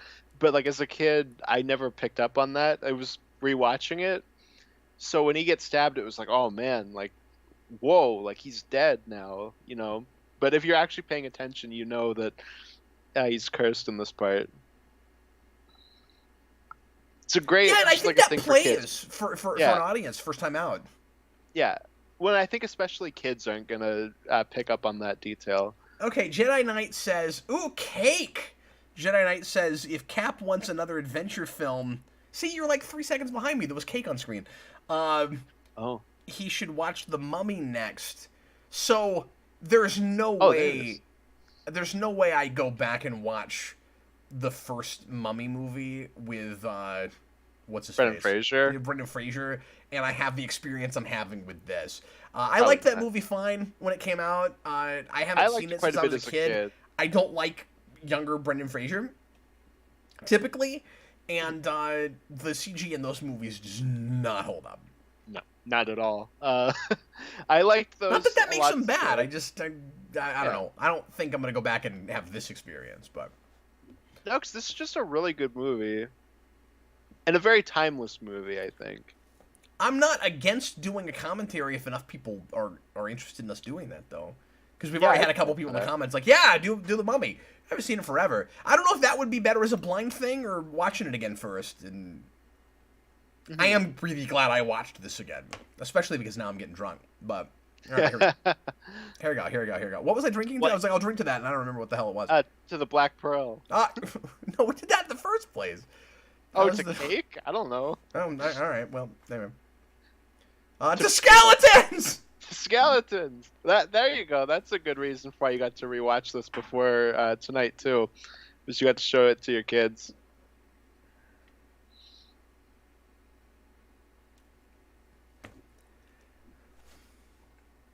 I do everything dramatically.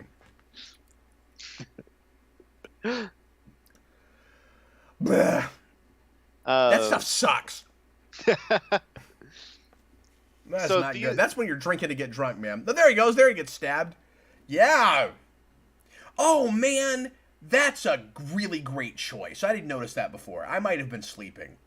When Barbosa is looking at Jack after he stabbed him, Yeah. and just this look of, I don't even know how to describe it, of just like, It's a Jack Nicholson Joker face. it is. He looks entranced, where he's just like, he's excited to see what happens next, and he's just like, I just did a thing. Like, you're right, it's I'm glad you're dead. That's exactly what it Yeah, is. he wants to watch the life leave his eyes. Like, it's Yeah. like really, this close up of Jack, I think, is pretty good.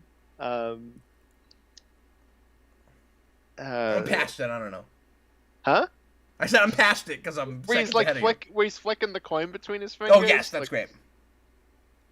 Um, Edward says you would be surprised the Mummy with Brendan Fraser holds up. Put it on the list!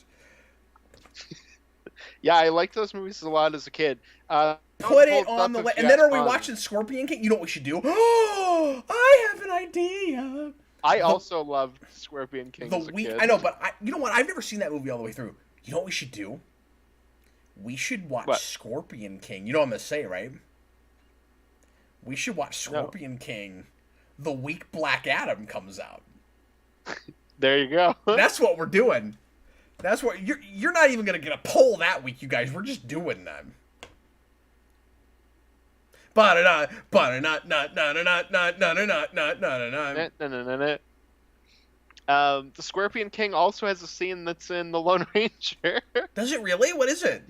It's the scene where he's like buried in the ground with his head over the dirt. This is good. Even from this morning, I didn't remember there being this much skeleton stuff. This is gonna be Mikey's new favorite movie. He's gonna make me put this on all the time.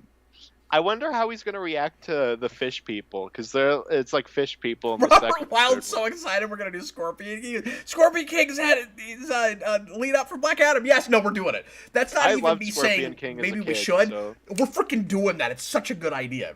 Don't let Yeah, me it's forget perfect. because I've been drinking and I might not remember. It's on the list. Don't worry. Connor says Scorpion King is actually a lot of dumb fun. Now, do we do that as a blind commentary or do I watch it first?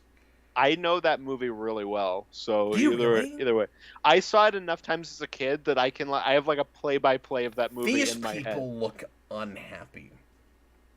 Yeah, it's because one of them is seasick and wants to quit acting. She's getting out of the profession, stat! Her eyes aren't even open. But it's really funny you say that because the shots back to them are probably on a stage. Yeah, probably with this. What I wish we'd done is I wish, because you're like seconds behind me, I wish you were like singing your part of the score at the same time as I was in time with where we are, so it was completely off. Well, I didn't even like have any score there. But I just love the music in these movies. They're perfect. man, I'm gonna go play some Killer Instinct after this, I think. This is, and it might be now just because I've been drinking, this is the most fun I've had with a commentary in a long time, and I cannot wait to do the sequels now. Right? I almost want to just barrel through them now. I almost want to not deal with polls, just barrel through them, and until we get the Scorpion King. Well, especially because it was such like a hard Now time that's later in getting the year, this though, one. right? When does that come out? For what? Scorpion Well, King? when we would be doing Scorpion King. So when does Black Adam come out? November, I think. Oh, okay. So we got a little Uh, time. but no, especially because this one, it was such an uphill battle to do this for the Patreon polls. Yeah, because it took you 2 times, and I didn't really care that much, and Yeah. but like it's such a fun popcorn movie. But like, is it? Would you call this straight up dumb fun? Because like, it is and it isn't, right? It is in the way that all blockbusters are dumb fun, but like there's like a little bit more going on to this movie. I know I keep saying old Hollywood, but it's exactly what this should be. You know what I mean? And I mean that was the mission statement that Verbinski had for this, so Yeah, it just it does the job. yeah, no, absolutely. One of the big things with his trilogy is they all have really good climaxes, but there's like a really good build up between them where they get better and better with each one. For the climax, not as movies, but yeah. I really love the sword fight between Jack and Barbossa in this movie, where they're going in and out of the little like holes in the ceiling Yeah. of the cave, where they're like going in and out of being skeletons. It's really ambitious. Uh-oh.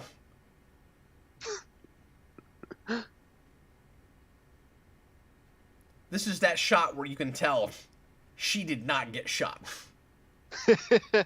That's a trope with stuff like this, where it's like, we got close-up of a character that's about to get shot, and then poof, it goes off. Well, since we didn't move away from her, she's okay. Like, why are we supposed to be worried about her? Because it's still that close-up. She's gonna be fine. I can tell you're effing with me now. Like, Well, I want a movie that actually has them get shot, because it's always like a dramatic, oh, they weren't really shot. wouldn't it be great if we pull... Yeah, I feel like at least... I can't remember what. I feel like at least once I've seen that, where you pull back from the person and, oh, crap, there's this huge hole in their chest! I was shot! That's quite a bit of blood, too. It's crazy they were able to get away with that. So, remind me, does Barbossa keep coming back? So that's the big... what's the word I'm looking for? Cliffhanger at the end of 2 is Barbossa walks in and he's like, oh, what have you done I with my remember that now from the theater. Yeah. And then he's a main character in 3, and they don't know what to do with him in 4 and 5. Okay, so that was definitely too much of that Jim Beam orange. Because I'm already feeling it in my head. So what? At least we're at the end of the movie. Say again? At least we're at the end of the movie. It's not like we're. Don't we still have like another half hour? 22 minutes, but with credits. So I'll let the audience decide if I'm gonna do one more. that's how you know you're like. Ooh.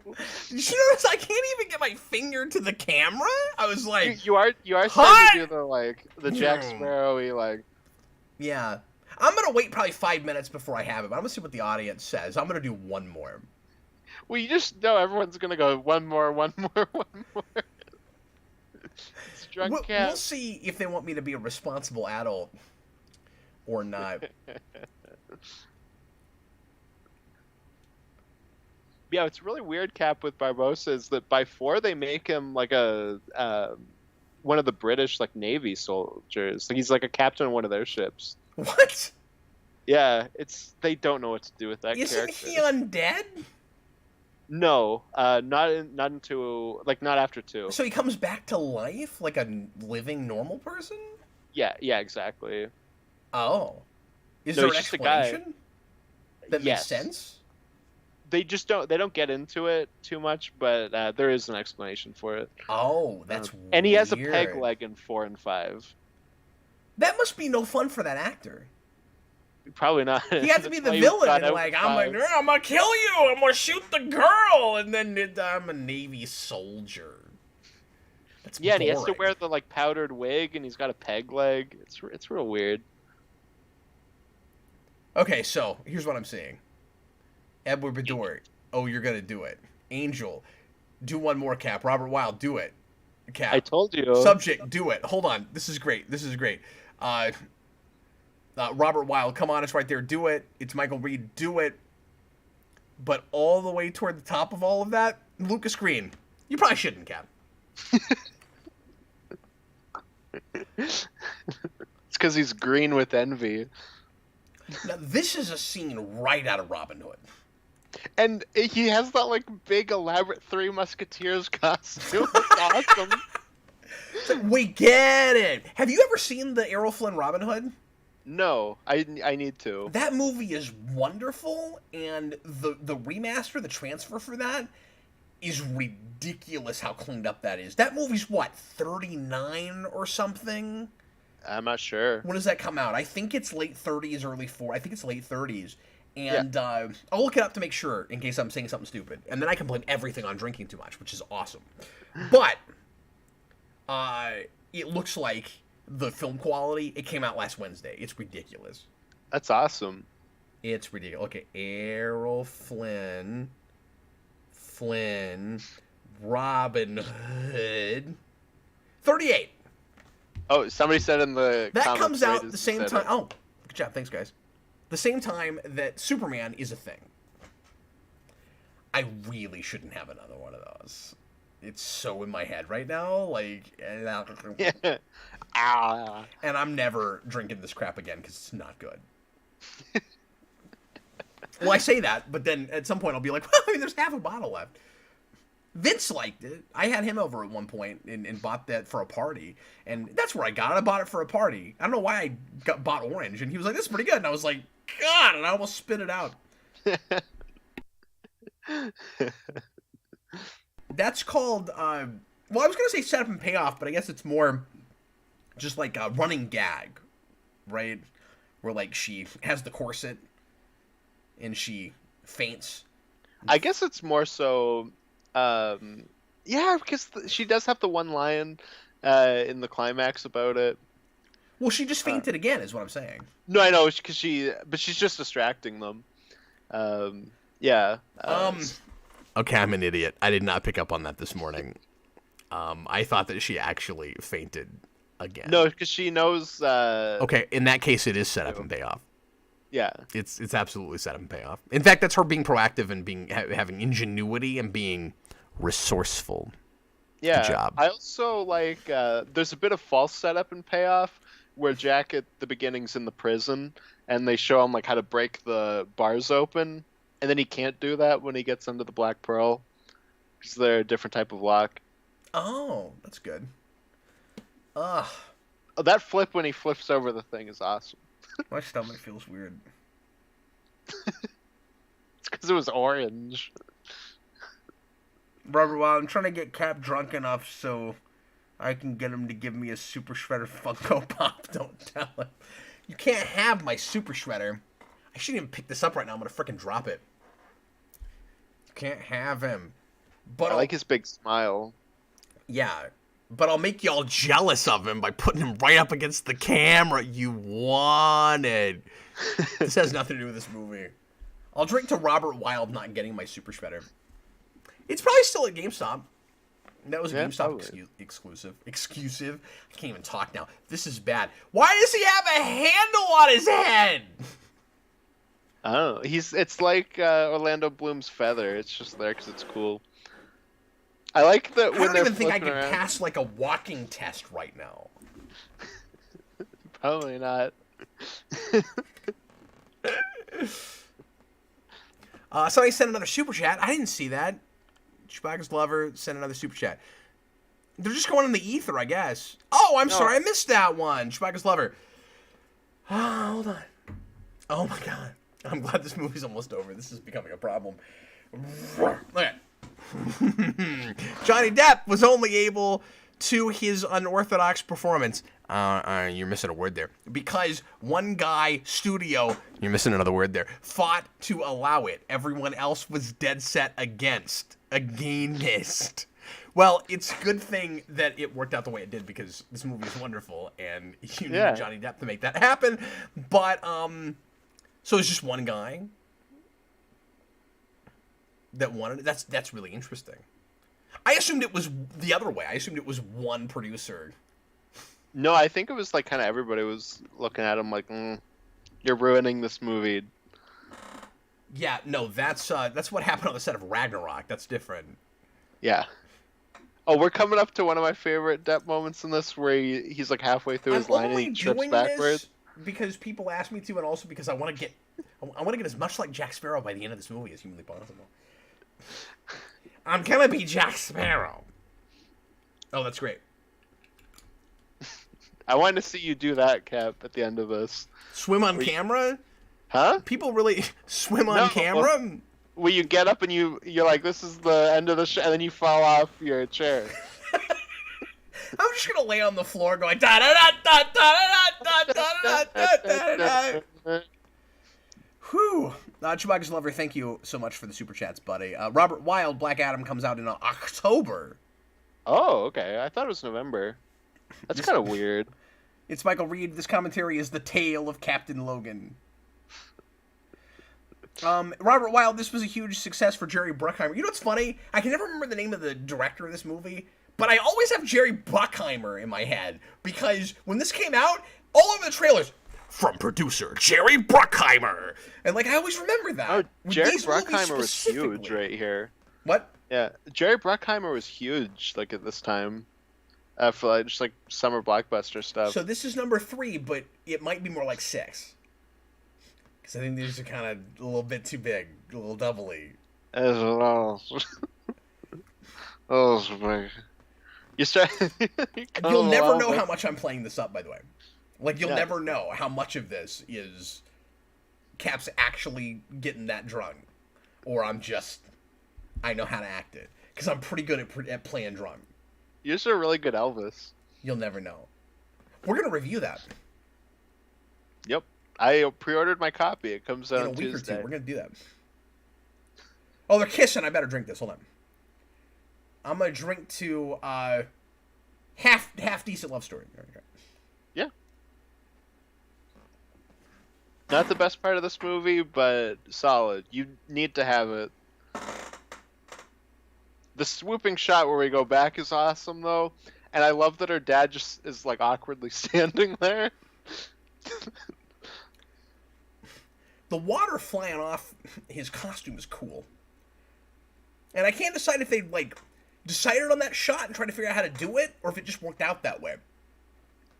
Probably just worked out that way, I'm guessing. It looks so deliberate, and then I'm like, how do you make that happen on purpose? But I also feel like just by the nature of that costume, it would kind of carry up some water with it, so I could see it going either way. John says, plot twist, Cap was already drunk before the commentary started. I wasn't. I had a beer with dinner, but that was like 5 hours ago. That's my secret, guys. I'm always drunk. Oh, John, I'm drinking Oh, Robert this Wilde said that right as I did. Jim Beam Orange. Somebody already said that. That's amazing. Yeah, we said it like at the same time. Like as I finished saying it, it came up. Angel says, "Nowhere we're done with this movie. We really are. We're right there. This really movie, bad you know what? eggs. It's like a 2.5-hour movie, and it goes by so quick. It goes by really quick. Yeah, I was a little bit worried about having to do a long one tonight, but it's already done. Start it over, I everybody. know. I want to watch it again. I really like this movie, dude. And that's stupid because like it's almost a 20-year-old movie, and of course I've seen this before. It felt like, all seriousness, it felt like seeing it for the first time this morning, man. Like, and I know I fell asleep because I was really tired. Yeah, but like, I hated myself for that because I was like, this is really enjoyable. And where are these kind of movies now? It's all about perspective. No, absolutely, absolutely. That's such a great final shot where it closes the compass and it cuts to black. Like as it's so perfect. It's great. The only thing I wish it did instead was the Lion King thing, where it just put the name of the movie on the screen. He closed it like Pirates of the Caribbean. It's that same like the initial opening shot. It just flashes again. Why do they do that right at the beginning? I know it's weird. It doesn't even have a logo. It's one of those rare movies. The sequels have a Disney logo. This one's one of those rare movies that doesn't have the titles up front. Oh, is there a post-credit scene? I remember this morning I was watching this going, there's no way there's a post-credit scene, and I didn't bother waiting for one. Yeah, because I didn't know that until I was probably like 14, 15. I always knew that the sequels did because one of my friends in school was like, "Hey, if you watch to the end of 2, you see the Kraken and then Jack Sparrow." Zoe Saldana, yay! Did My favorite actress. This kid lied to me about what the after credits scene was, and it gave me hope as a young kid. I don't even know what it is. We're gonna get to see it. Don't tell me. I don't know. I don't even know what it is. Is it nothing? Is it like 3 seconds? It's Jack Sparrow, and he's like, "Mate, the movie's already over. Leave." He's in a bathrobe in a hallway. It's Gore Verbinski. He's just sitting in a chair. He's like, "Thank you for seeing my movie." It's I'm assuming he's British. I have no idea what his accent is. I don't even know. Jack Sparrow walks into like his room in the ship, and SpongeBob is there, and he's like, "You think you're the only pirate around here?" Matthew Bay says Mask of Zorro commentary next, please. I've already done one with Vince. We have a pretty good, a pretty decent one, and I say decent because Vince knows more about that stuff than I do. But it got a surprising number of views eventually. First week it didn't seem like anybody cared, and then I went back later on, so a lot of people came out of the woodwork to watch that video. I think that's like a 20,000 viewed video or something. Oh, that's awesome. For some reason, yeah. It's probably not that much. It's probably like 5, but I remember it being quite a bit. Mm-hmm. No, for sure. Yep. We did it. That was too much of that whiskey. I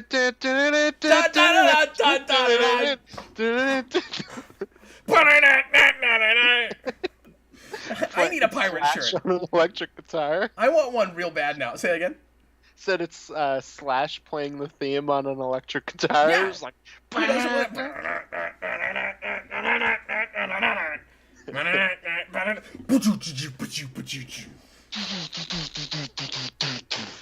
yeah. It's Phil Collins on the drums.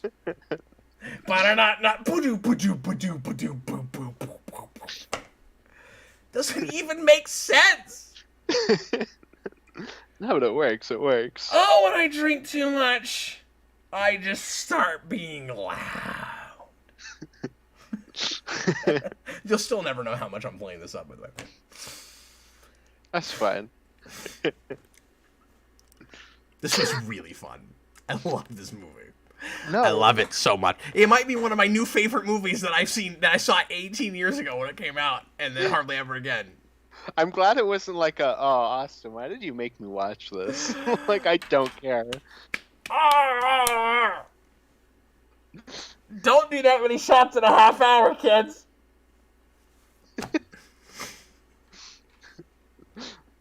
Why's your rock? Some of you guys might never see me like this, because I've done a couple of videos where I got a little hammered. But it's been a long time. You'll still never know just how much I'm playing this up. Robert Wild, this has to be the greatest movie commentary I've ever seen. So it would seem, Lucas Green, what would your wife think? She doesn't have to know. You guys don't have to tell her. She doesn't have to know. She'll be okay. I didn't drink enough to get hungover, so she'll be fine.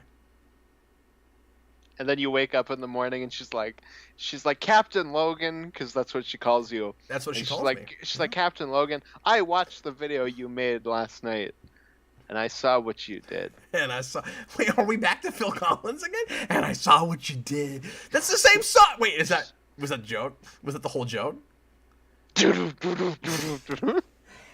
Honestly, I really didn't know if you were doing those lyrics because I didn't know if you knew that song. I don't know that song. It was unintentional. Oh, I love Austin because he's like 50 years younger than me, but he knows stuff, you know?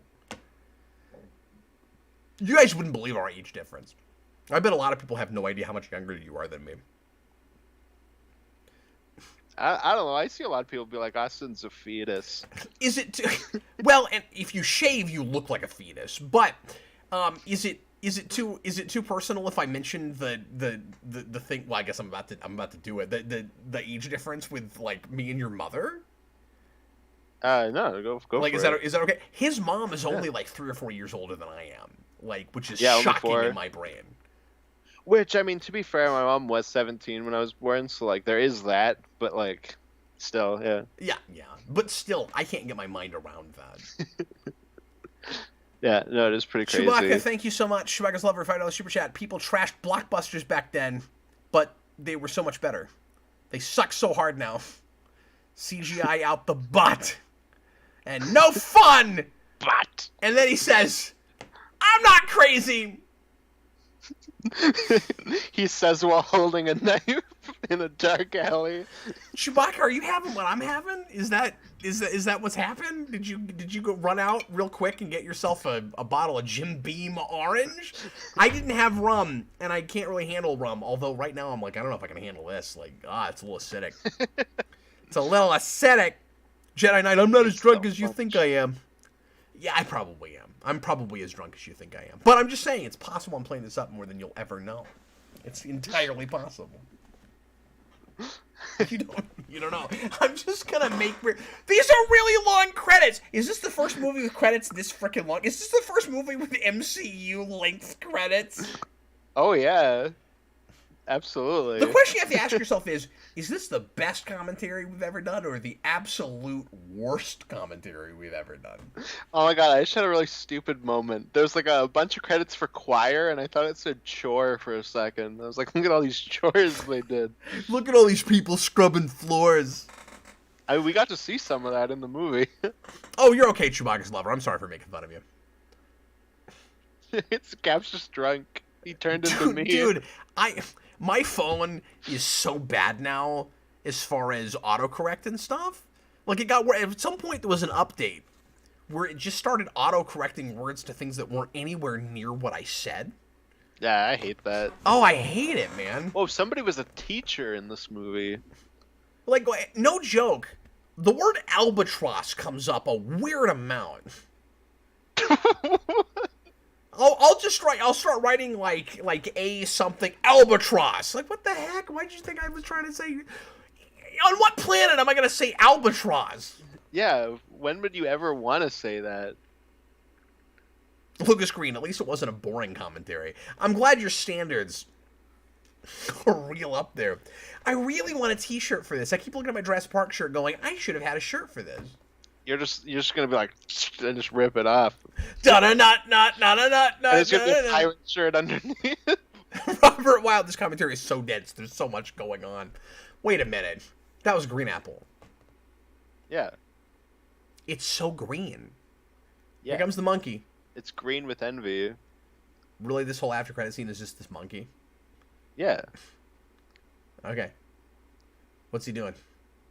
I don't know if I've ever seen this. I may have. I'm not sure. Oh, God. He turned into a skeleton monkey. Well, that's going to haunt my nightmares. I should have made Mikey watch that. Well, it always confused me. Because you know what he would have said. Because you know what he would have said. Skeleton! Skeleton!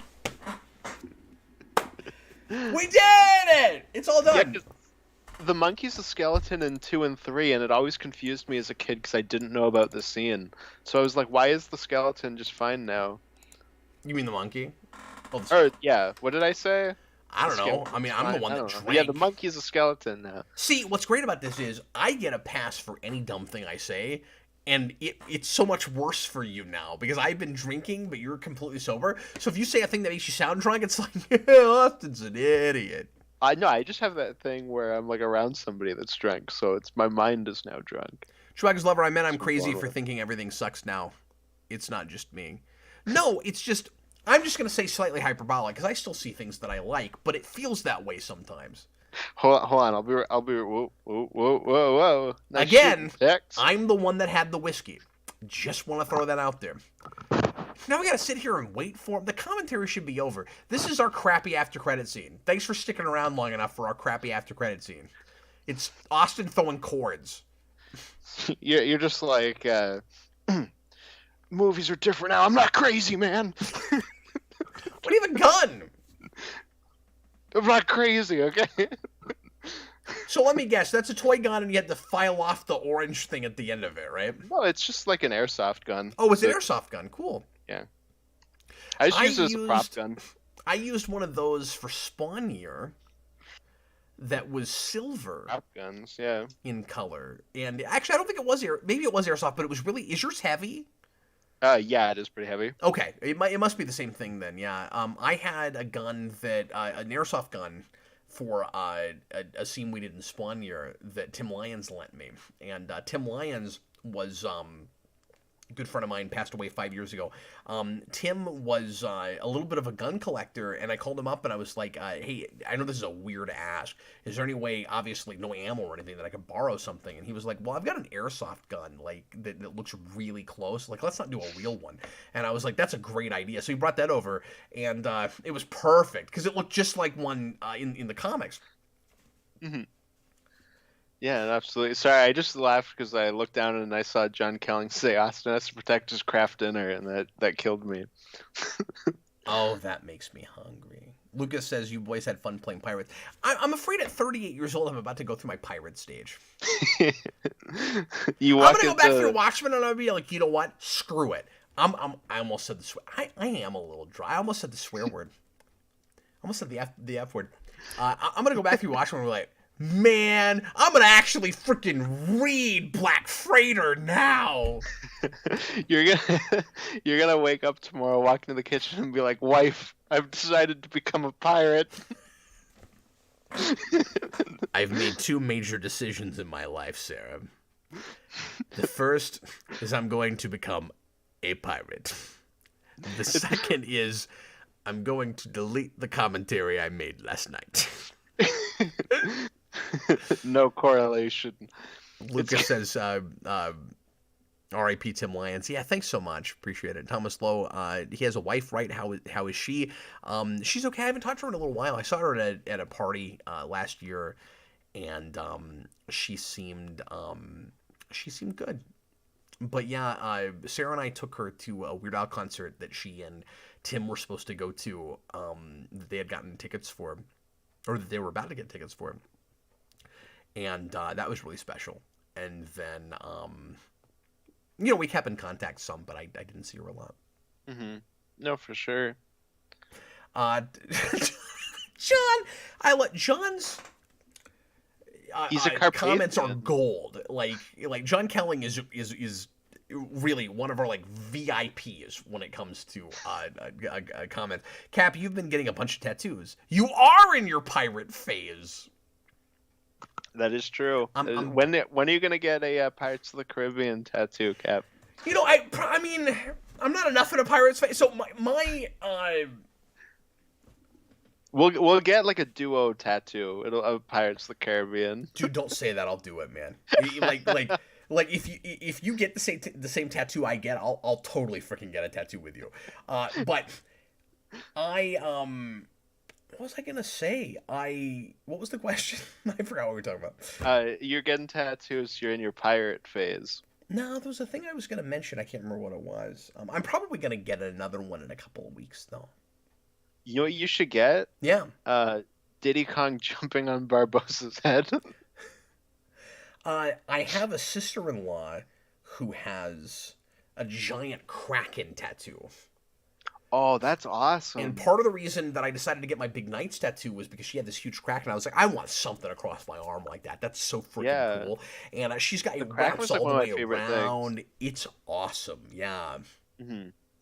No, the Kraken was one of my favorite things as a kid, both like in the movie and just like in terms of mythology stuff. Like I always thought that was a really cool sea creature as a kid. I know what I was going to say. My rule up to this point has always been I only get tattoos of things I've been obsessed with for 20 years. So if I all of a sudden go, let's get a pirate's tattoo, it's like, well, I mean, you liked that 20 years ago when it came out, but I don't know if that counts. Yeah, but 20 years after you liked it, it like unlocked in your brain and you were like, oh yeah, I liked that 20 years ago. 20 years. The tattoo is the achievement you've unlocked. Yeah, exactly. Anyway, we've run well over time now. Thanks a lot for being here, folks. I hope you enjoyed our commentary. It got crazy. It started like normal, and then it spiraled at some point. Yeah, I don't know how that happened. It turned into a mania about 45 minutes to the end, I think. At a certain point, you like walked into the moonlight and turned into a skeleton, and everything was crazy It's after a two that. and a half hour movie, and you had a lot to say, and I had more to say than I thought I would, but I think we rushed it to the point where by about 45 minutes to the end, we kind of said all the big stuff we wanted to say. And then we went, let's get crazy. You want to get nuts? Come on! Let's get I could nuts! watch And that's what we this did. 2 more times tonight and not run out of stuff to say. It's a great movie. You okay? You gonna make it? I really hate that stuff. It's really bad. Thanks a lot for being here, Okay, folks. We'll see you everybody again real put soon. Pirates of the Caribbean 2 on timestamp 0. Get ready to press play right now. Now Anyway, that you hang up. guys, I may be back with a little stream Sunday afternoon. I'm not sure yet. I'm thinking about going ahead and trying to knock out the Orville Season 3, because I've seen all of that. It's been a week, so it's not super fresh in my mind, but I'm not going to have time to watch through the whole season again before I talk about it, so I should probably go ahead and get that knocked out soon. So that might be Sunday, tentatively, in the afternoon. And then we'll be back with more stuff next week. Monday night is a new Superhero Rewind Unscripted, where I'm going to be talking to you about the franchises that I think are overall the best, despite maybe some not great entries. And I'll probably also tack on the worst ones, too. So 10 of each or 5 of each. I haven't written the lists yet. Tuesday night is Captain Logan Show. Friday, we're not doing a poll because Austin and I are going to review a movie we probably shouldn't bother with. What are we going to talk about on Friday? We're gonna talk about the new Sylvester Stallone Amazon Prime superhero movie. I don't remember what it's called. It starts with an S. It's like Salvatore or something. No. It's see, now you said a thing and I'm trying to remember it. It's called it's like a Roman thing. Samaritan? Samaritan, that's what it's called. That's what it's called. Yes, because the first time I saw it, all I could think of was that Kingpin speech at the end of Daredevil. All I could think of was Diggle's dumb helmet. Is that what he's called? Yeah, because he's Samaritan. Oh, I just call him Magneto. Diggle's name is Samaritan. Now, all due respect to Sylvester Stallone, why the hell should he know that? Yeah. Yeah. Anyway, thanks again for watching, guys. We're going to get going. I was Captain Logan. This was Austin, the Day Ghost.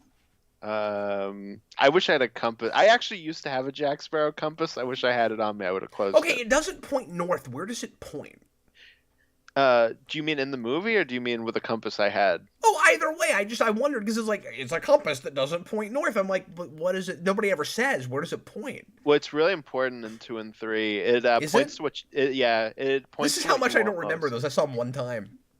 Yeah, it points to the thing that you want most. Which as a kid, I always felt like it came out of nowhere. But rewatching them this week, I went, like there is something mysterious about his compass that they're not saying.